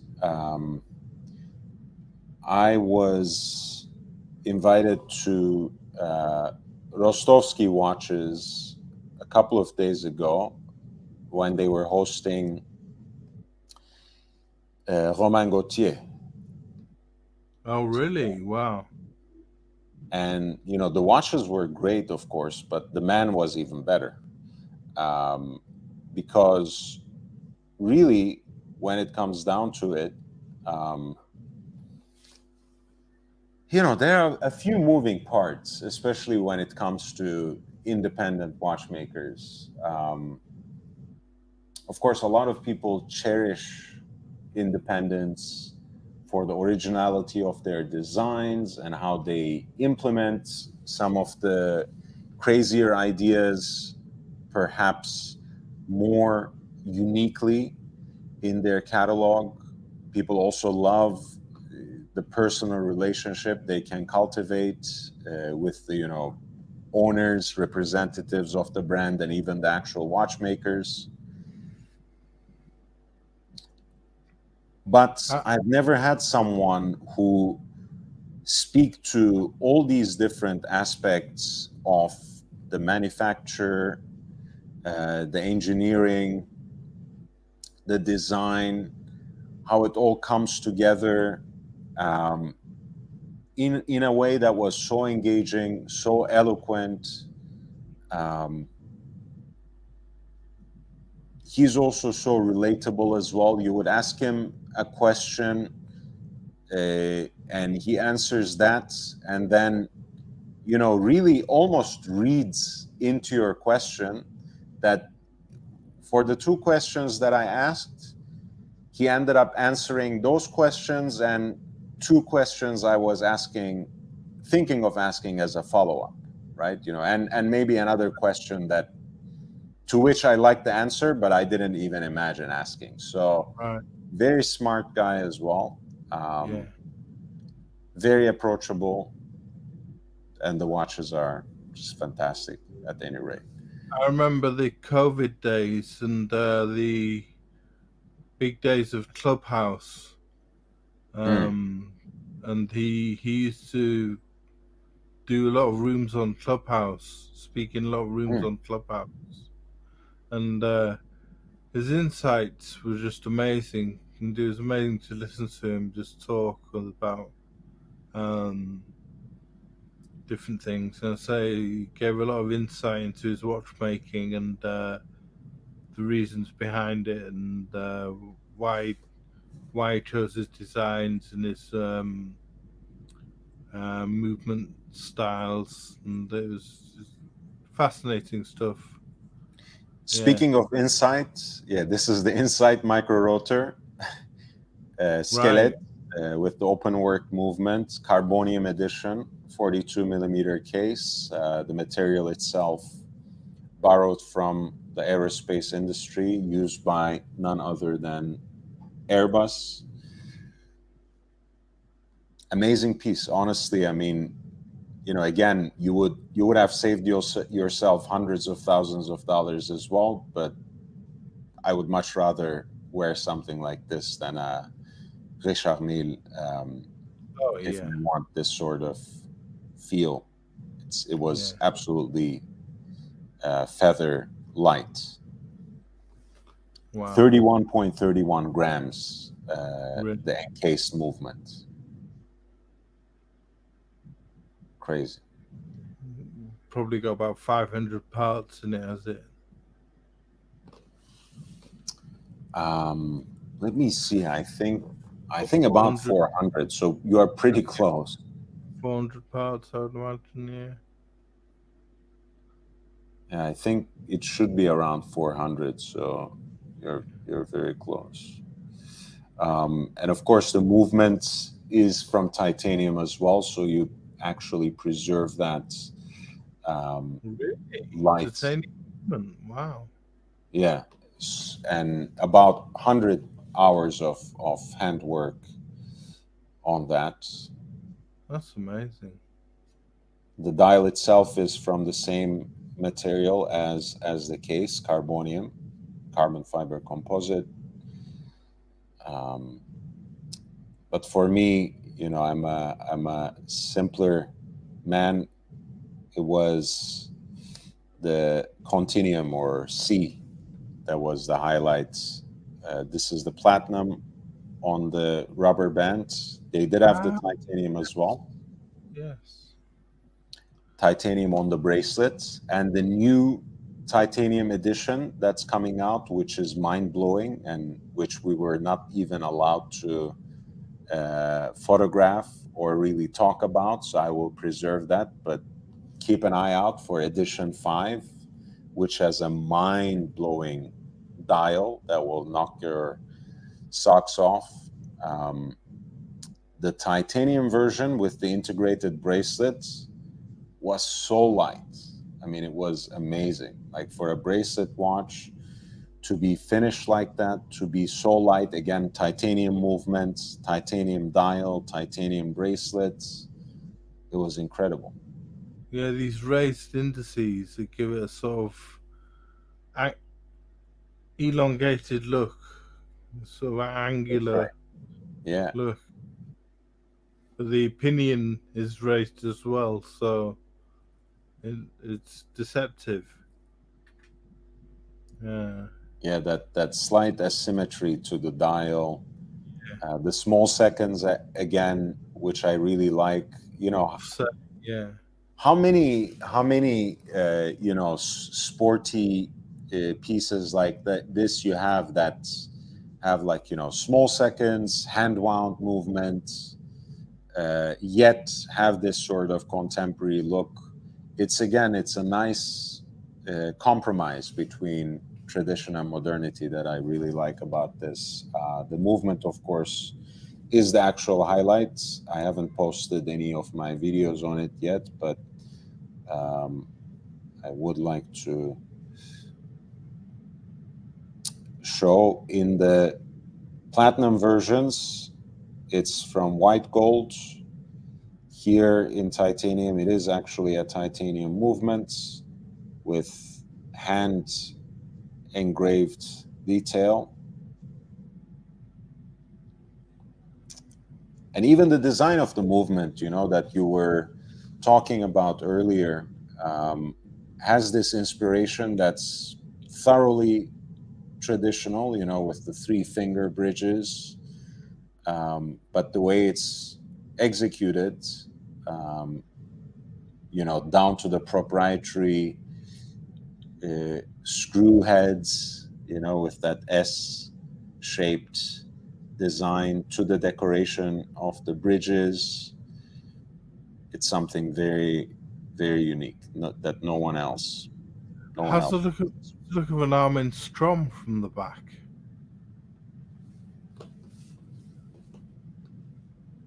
Yeah, interesting. Those circular spokes that are used in the wheels. Just these bridges that come out, the three levels of bridge that come out to hold the wheels. Yeah, there's that kind of multidimensionality to it that almost makes it look like everything is levitating, sort of. It's very, very cool.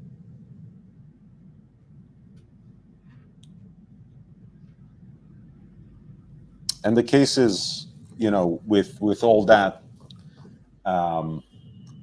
architecture of the movement, it's still 955, so it's not thick at all, even though it's not the thinnest in the segment either. But it's a beautiful wear. Gorgeous.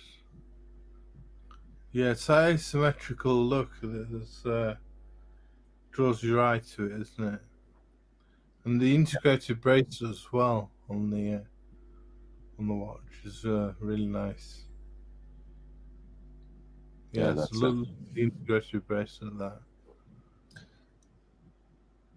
And again, it's what I really like about the integrated bracelet version is they literally redesigned the case. I mean, it's the same watch, whether it's titanium and on the rubber band or platinum on the rubber band, has a different case, which is differently finished from the version that has an integrated bracelet. And I appreciate that. It's not just they made up a bracelet that would fit in there and sit flush with it. No, let's redesign that jointure so it actually flows into the bracelet and wears as it should, with all the articulating links.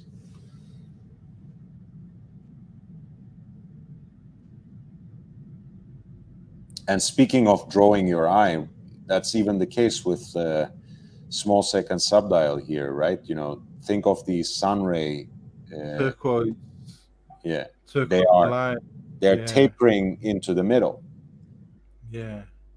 So that does draw your eye right into it. That turquoise color scheme is really nice as well. Mm-hmm. Yeah, lovely.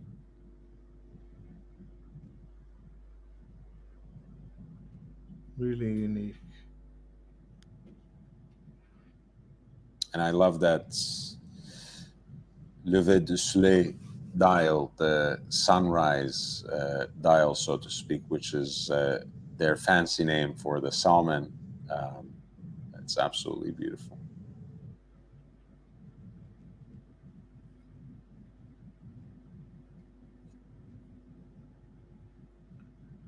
Well, I'm afraid I'm going to have to get off to bed, my friend.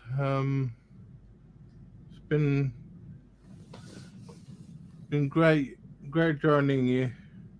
It's an absolute pleasure, and thank you for the super chat, Thomas Burnett, £1.99 sterling. Thank you, Thomas, and thank you for reminding everyone to hit the like button. Yeah, definitely. Absolute legend. Thank you, Thomas. See you soon on another one, hopefully. And, I hope so, man. Yeah, great to chat to you. Please take care. Thank you so much for joining. See you later, everyone, and leave a thumbs up. Thank you so much. Guys, I also posted the link above. Thomas has his own channel, The Escapement Show. Check it out. I was meaning to talk about an auction that we kind of explored at our friends I Love Maldives' urging. I think I will be here for another half an hour. So let's talk about a few watches here. This is the exclusive timepieces from the Monaco Legends auctions, which is going to take place this weekend in Hôtel Méridien in Monaco.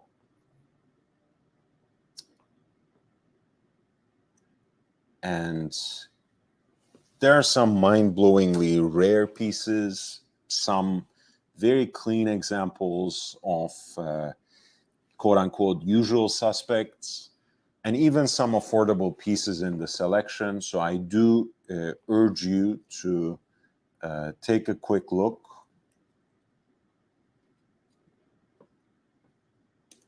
And if you would like me to discuss any of the lots specifically before I jump out in half an hour, please feel free to send in the lot number with the super chats, as is usually the case.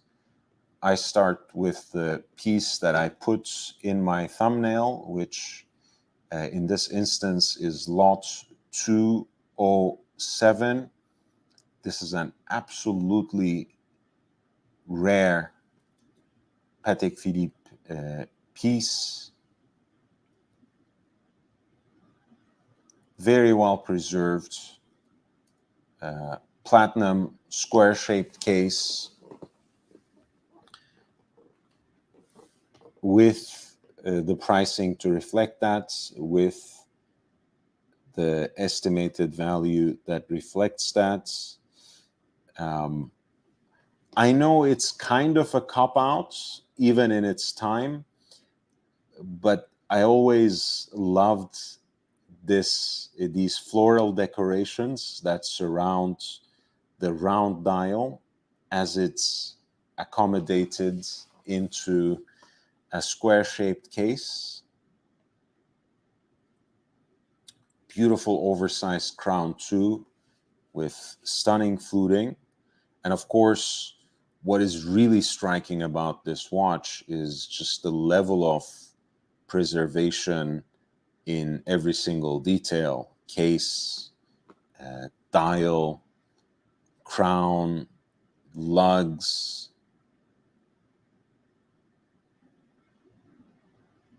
It's just incredible.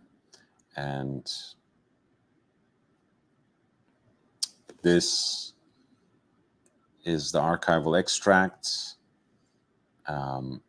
Again, that watch is more than 100 years old. Made in 1914, sold in 1923. So even though it was sold a century ago, it was actually made even before that.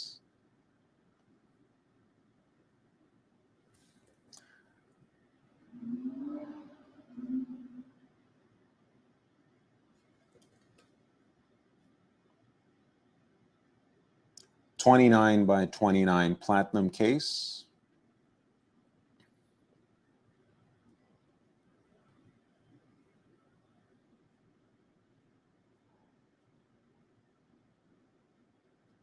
Silver dial with Breguet numerals.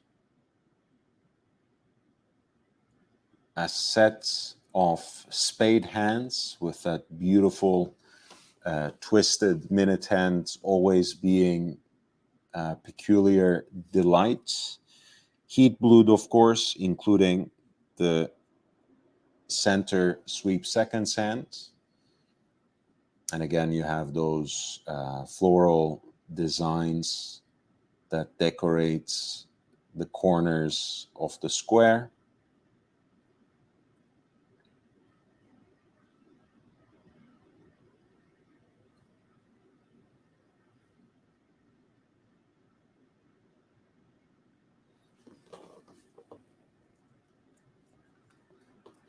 There's no doubt that this is a very rare piece, and in a great condition for its age. Whether it's quote unquote possibly unique like it's presented is everyone's guess.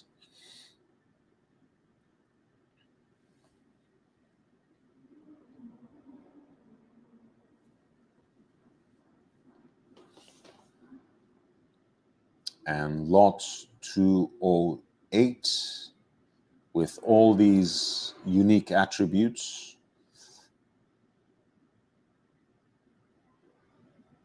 has an estimated value to match, which is set between $250,000 to $500,000 in euro. This watch was apparently cataloged, apparently presented in I Signori del Tempo, an old school Italian book that catalogs 300 fabulous vintage watches. Lot 208,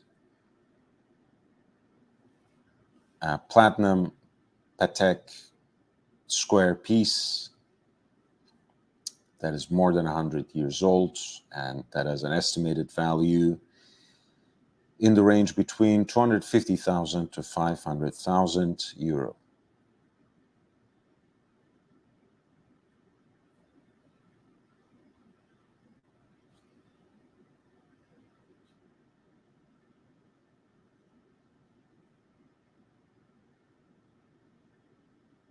Right next to it, you have a stunning reduced sized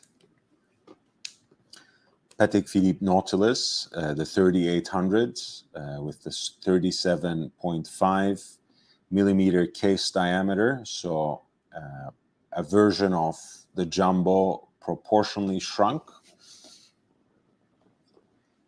This is quite rare as well, in the sense that this is a version of the 3800s, which is by now quite a cult reference, desirable in its own way.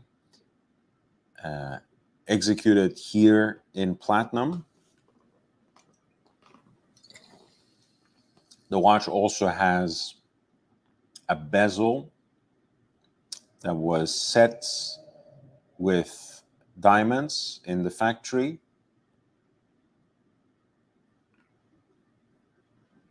And correspondingly, it also has brilliant diamonds as hour markers, a date wheel that matches the black and blue ribbed gradient dials color.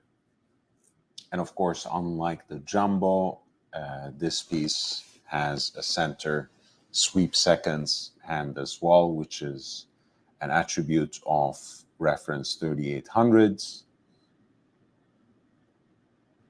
All in platinum, case and bracelets, and with diamonds that are approximately 0.91 carats.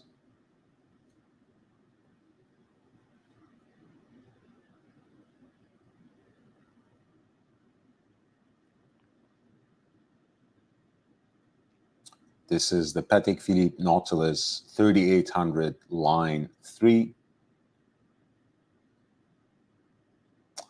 at lot number 207. The piece has an estimated value in the range between 90,000 to 180,000 in euro.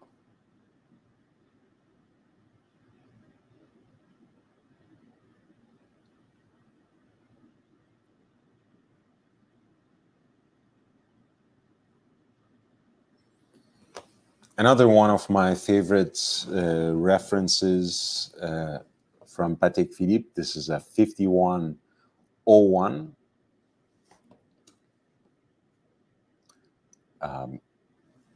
Probably one of my favorite 21st century Pateks. Of course, I love the this kind of stepped flanks that enhance the gondola case, that even accentuates more its Art Deco roots. Here, the platinum case is complemented by the salmon pink shade of the dial. You have applied Breguet numerals and leaf-shaped hands, all of which are blacked.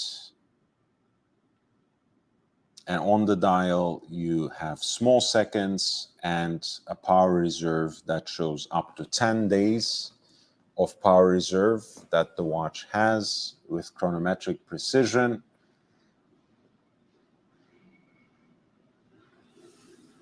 And of course, as it is inscribed on the dial, this piece is a tourbillon wristwatch, as you can see from the movements in the background. Of course, being from 2004, the piece also carries the hallmark of Geneva with a beautifully designed movement that is shaped and conceived and shaped for the case. Nicely finished as well. And a beautiful, slightly oversized tourbillon cage to boot.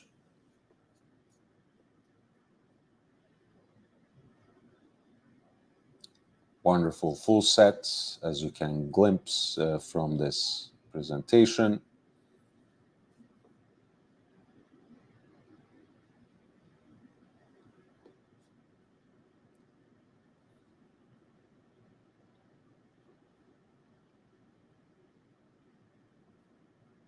Really a stunning watch.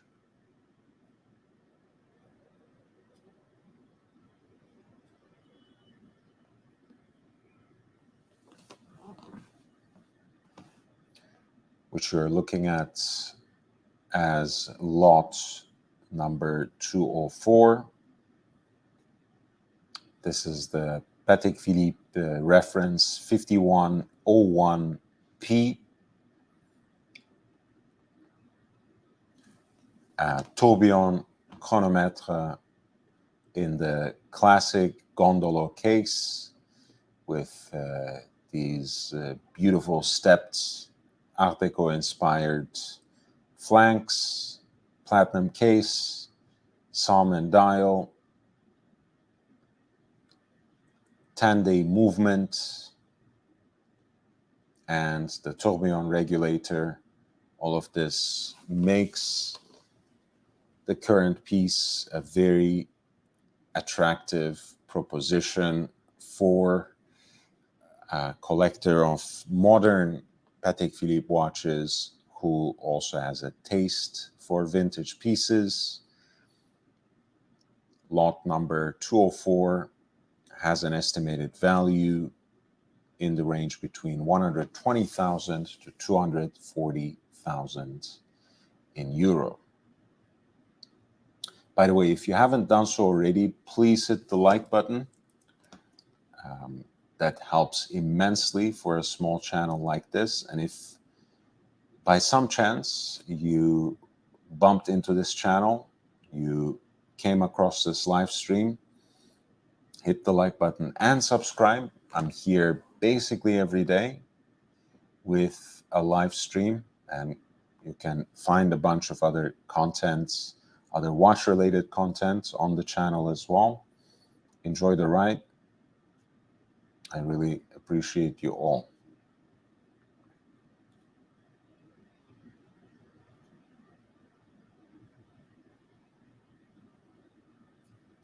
At 202, lot number 202, once again, we have a Patek that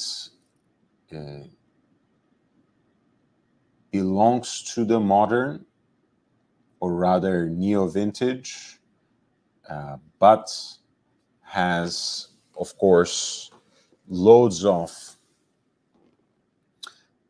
inspiration from Patek's own catalog.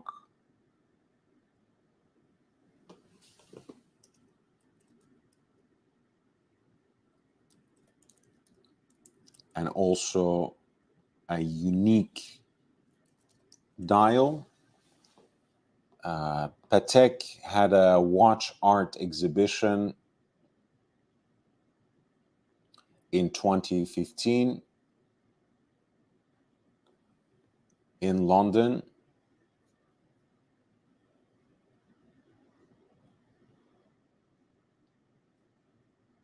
You know, they continue this tradition with global exhibitions, the most recent of which was held in Tokyo.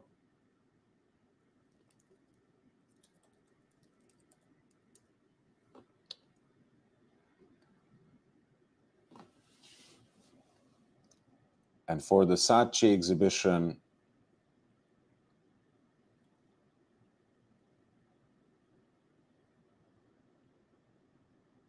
they really went the whole 9 yards, so to speak, producing a lot of these classic references from their back catalog with unique dials. And this was the case for this beautiful 5970 J, already very attractive.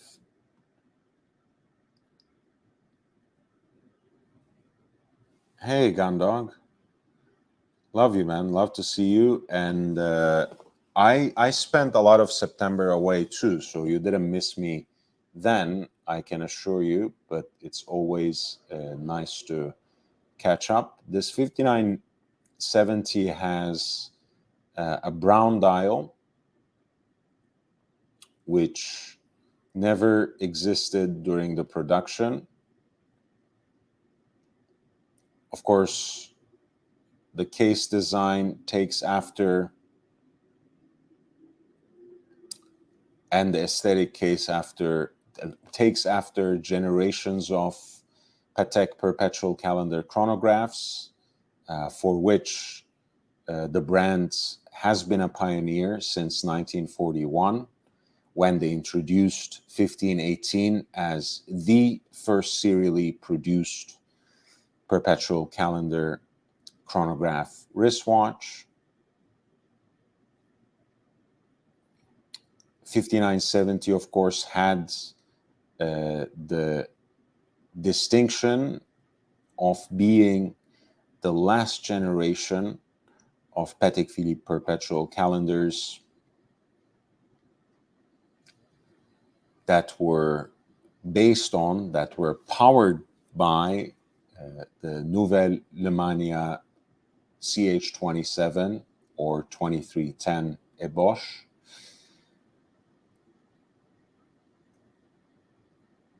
Of course, with 5270, Patek started building these beautiful pieces on their in-house movements,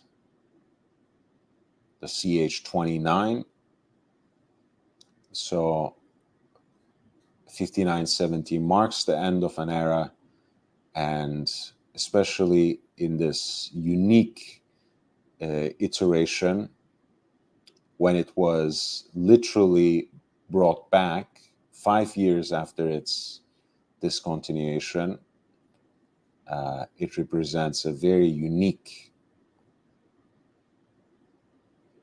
example, especially with the exclusive brown dial with which it was never presented in its actual production, in its actual era of production.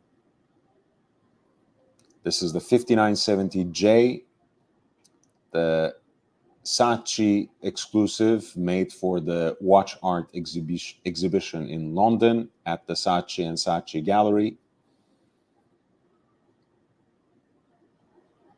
Lot number 20 has an estimated value in the range between 175,000 to 350,000 in euro.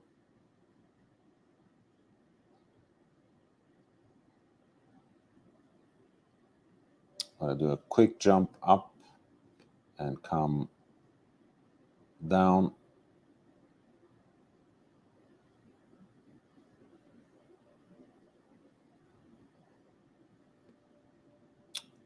Presenting on some pieces that I really enjoy myself. Again, if you would like to contribute, or if you would like me to take a closer look on any of the pieces, feel free to click the link, choose what you want me to detail, and send the lot number with a super chat. The link is there in the chat, and we are looking at lot number 12,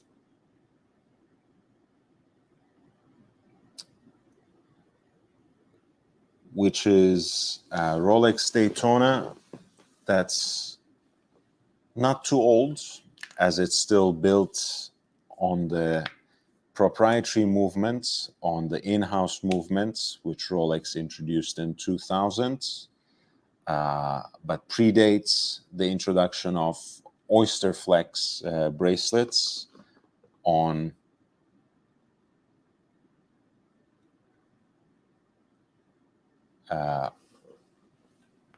which used to be what Rolex used for this particular style of precious metal Daytonas. Here it's a shade that plays really well with that rich red dial. That's a semi-precious stone called grossular.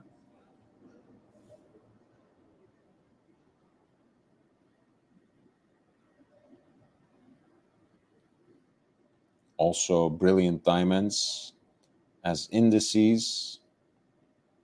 White gold case with those fixed end links, presented on a leather strap and matched with a déployant clasp in 18 karat white gold as well. A nice full set, originally bought from a dealer in Locarno.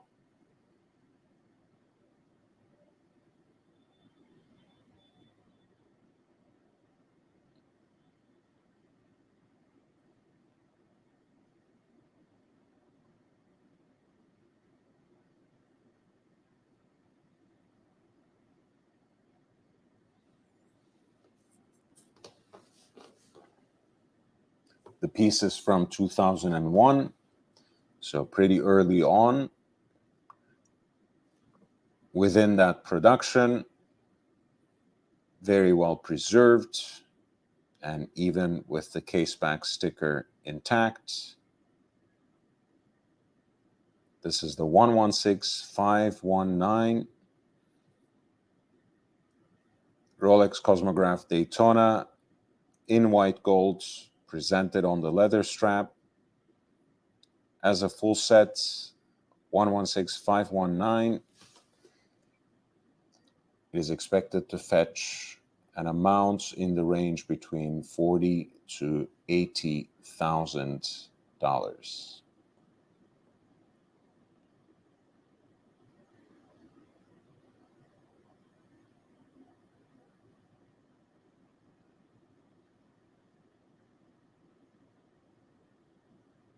there's a very interesting Daytona here with the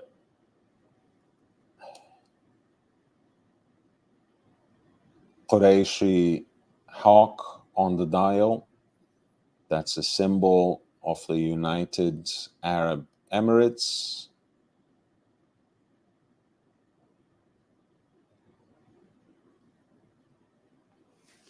Understood to be made or to have been made at the special request of the Emir of Dubai in the mid 1970s.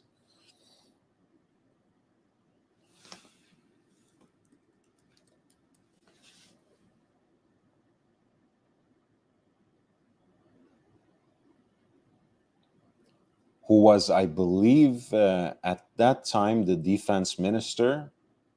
Of course, we're talking about today's Emir or ruler of Dubai, who is Mohammed ibn Rashid Al Maktoum.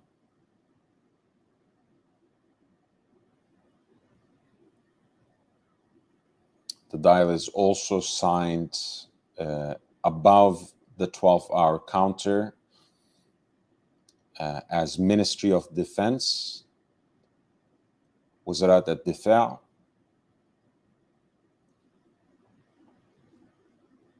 Let's see what the Parmigianis say in the lot essay. Beautiful looking watch, which seems to have some accompanying documents with it, even though it's a blank warranty, which is not something I like to see.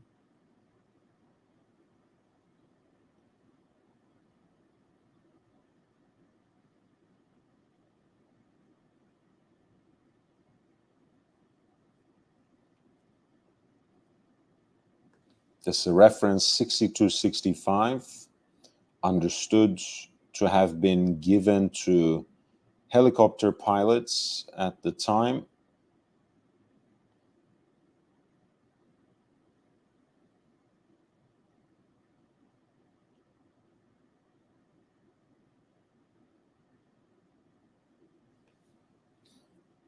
In stainless steel on the matching oyster bracelets with the matching tachymeter bezel and screw down pushers.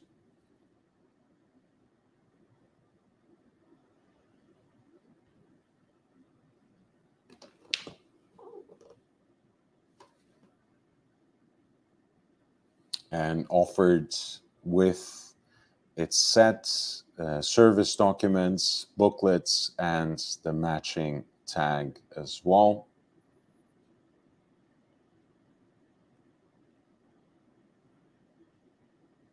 Really a beautiful and unique piece that you're looking at here.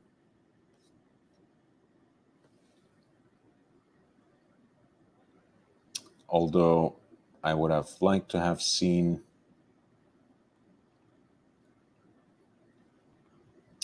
the warranty papers properly filled out as well. Just to note that very quickly, this is lot number 9, a Rolex Cosmograph Daytona,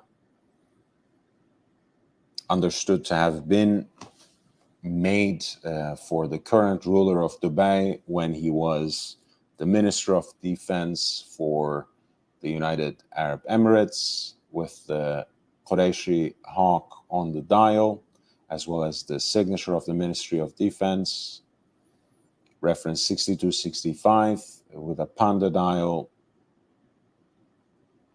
and an estimated value of 150,000 to 300,000 in euro.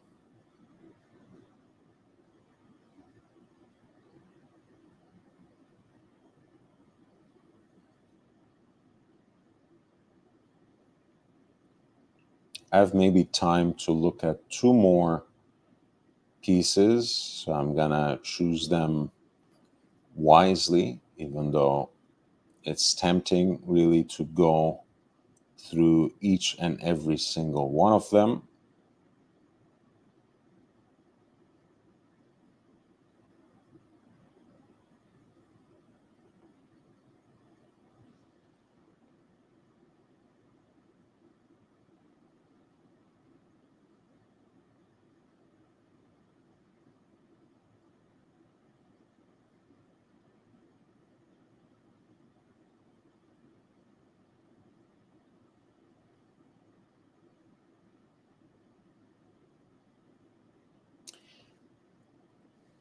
I love number 30 as a dress watch.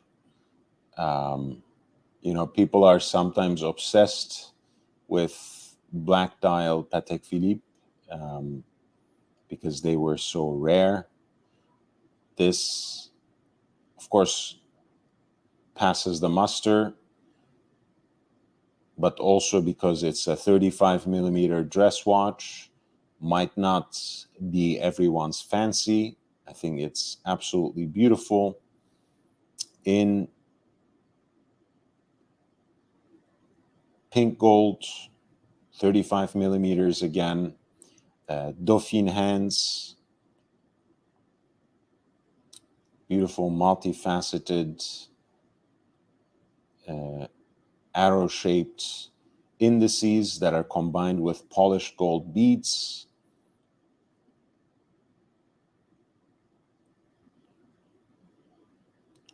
I think the patina on the dial looks beautiful and not out of place at all. And the nicely preserved spider lugs of the case also seem to give it, at least visually from the pictures, a larger than life presence to the watch. There's a dedication on the back to one J.F. O'Connor.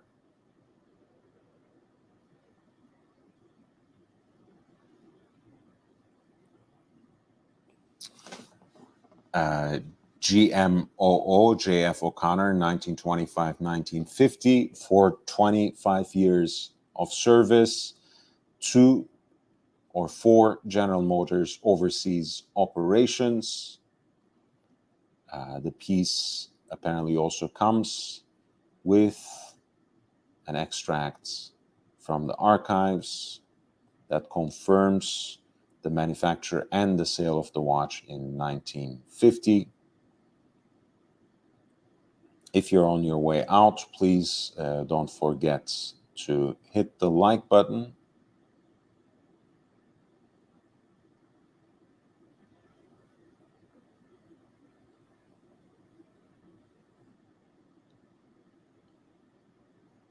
I will end today with another Patek. I know it was a little Patek heavy, but I don't think that would hurt anyone. The 130 is one of the most delightful pieces. And if, in fact, the smaller dress watches are making any sort of comeback within the vintage front, reference 130 is certainly going to lead the charge. This is the classic Patek Philippe chronograph, the first serially produced chronograph that they did. Stunning case designs, made in large part by Émile Vichet in the pink gold. I think this is also an Émile Vichet case. Here it matches, it's matched with a pink dial. Beautifully preserved case, beautifully preserved dial. Some oxidization on the applied Roman numerals at 12 and 6, and the hands to a certain extent, but nothing unseemly. And the case overall is just beautifully preserved. You have seen the crispness and legibility of the hallmark at 9 o'clock, and overall just the contrasts of the original finish. It's a beautiful gentleman's chronograph in 33 millimeters. It wears as a beautiful, slightly diminutive dress watch would and really should. The bicompax layout is beautiful and has two chronograph registers that are beautifully placed on the dial and perfectly aligned and sized with the crown. And the pencil hands match the shades of the case, the centrally deployed chronograph hand matches with the rest of the chronograph hands, and it is in heat-blued stainless steel. The piece, as you probably saw, does come with an extract from the archives that confirms the date of manufacture as 1942 and the date of sale as 1943.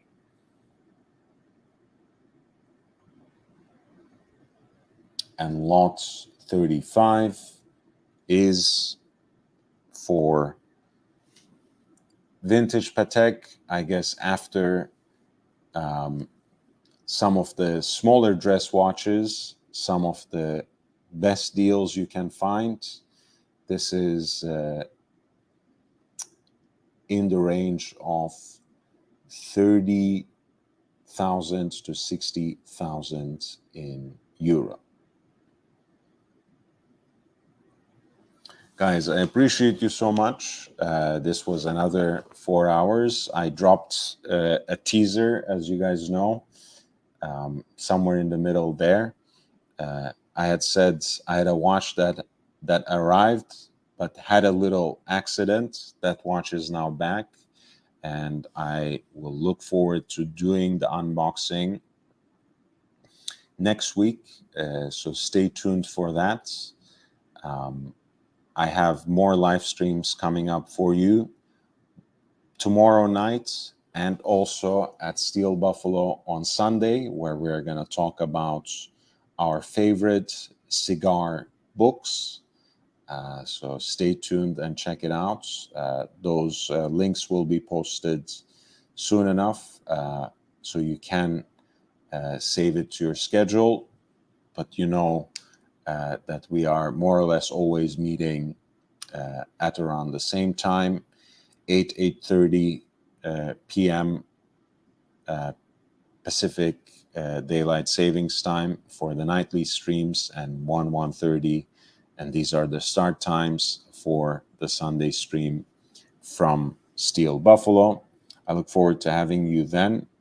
Please hit the like button. As I sign off, I want to give special thanks to the three beautiful people who gave super chats tonight: Bruce G, the awesome Pawan, and Thomas Burnett, and of course Thomas, as well as Aussie Expat, were also on the panel with me, so I really appreciate it.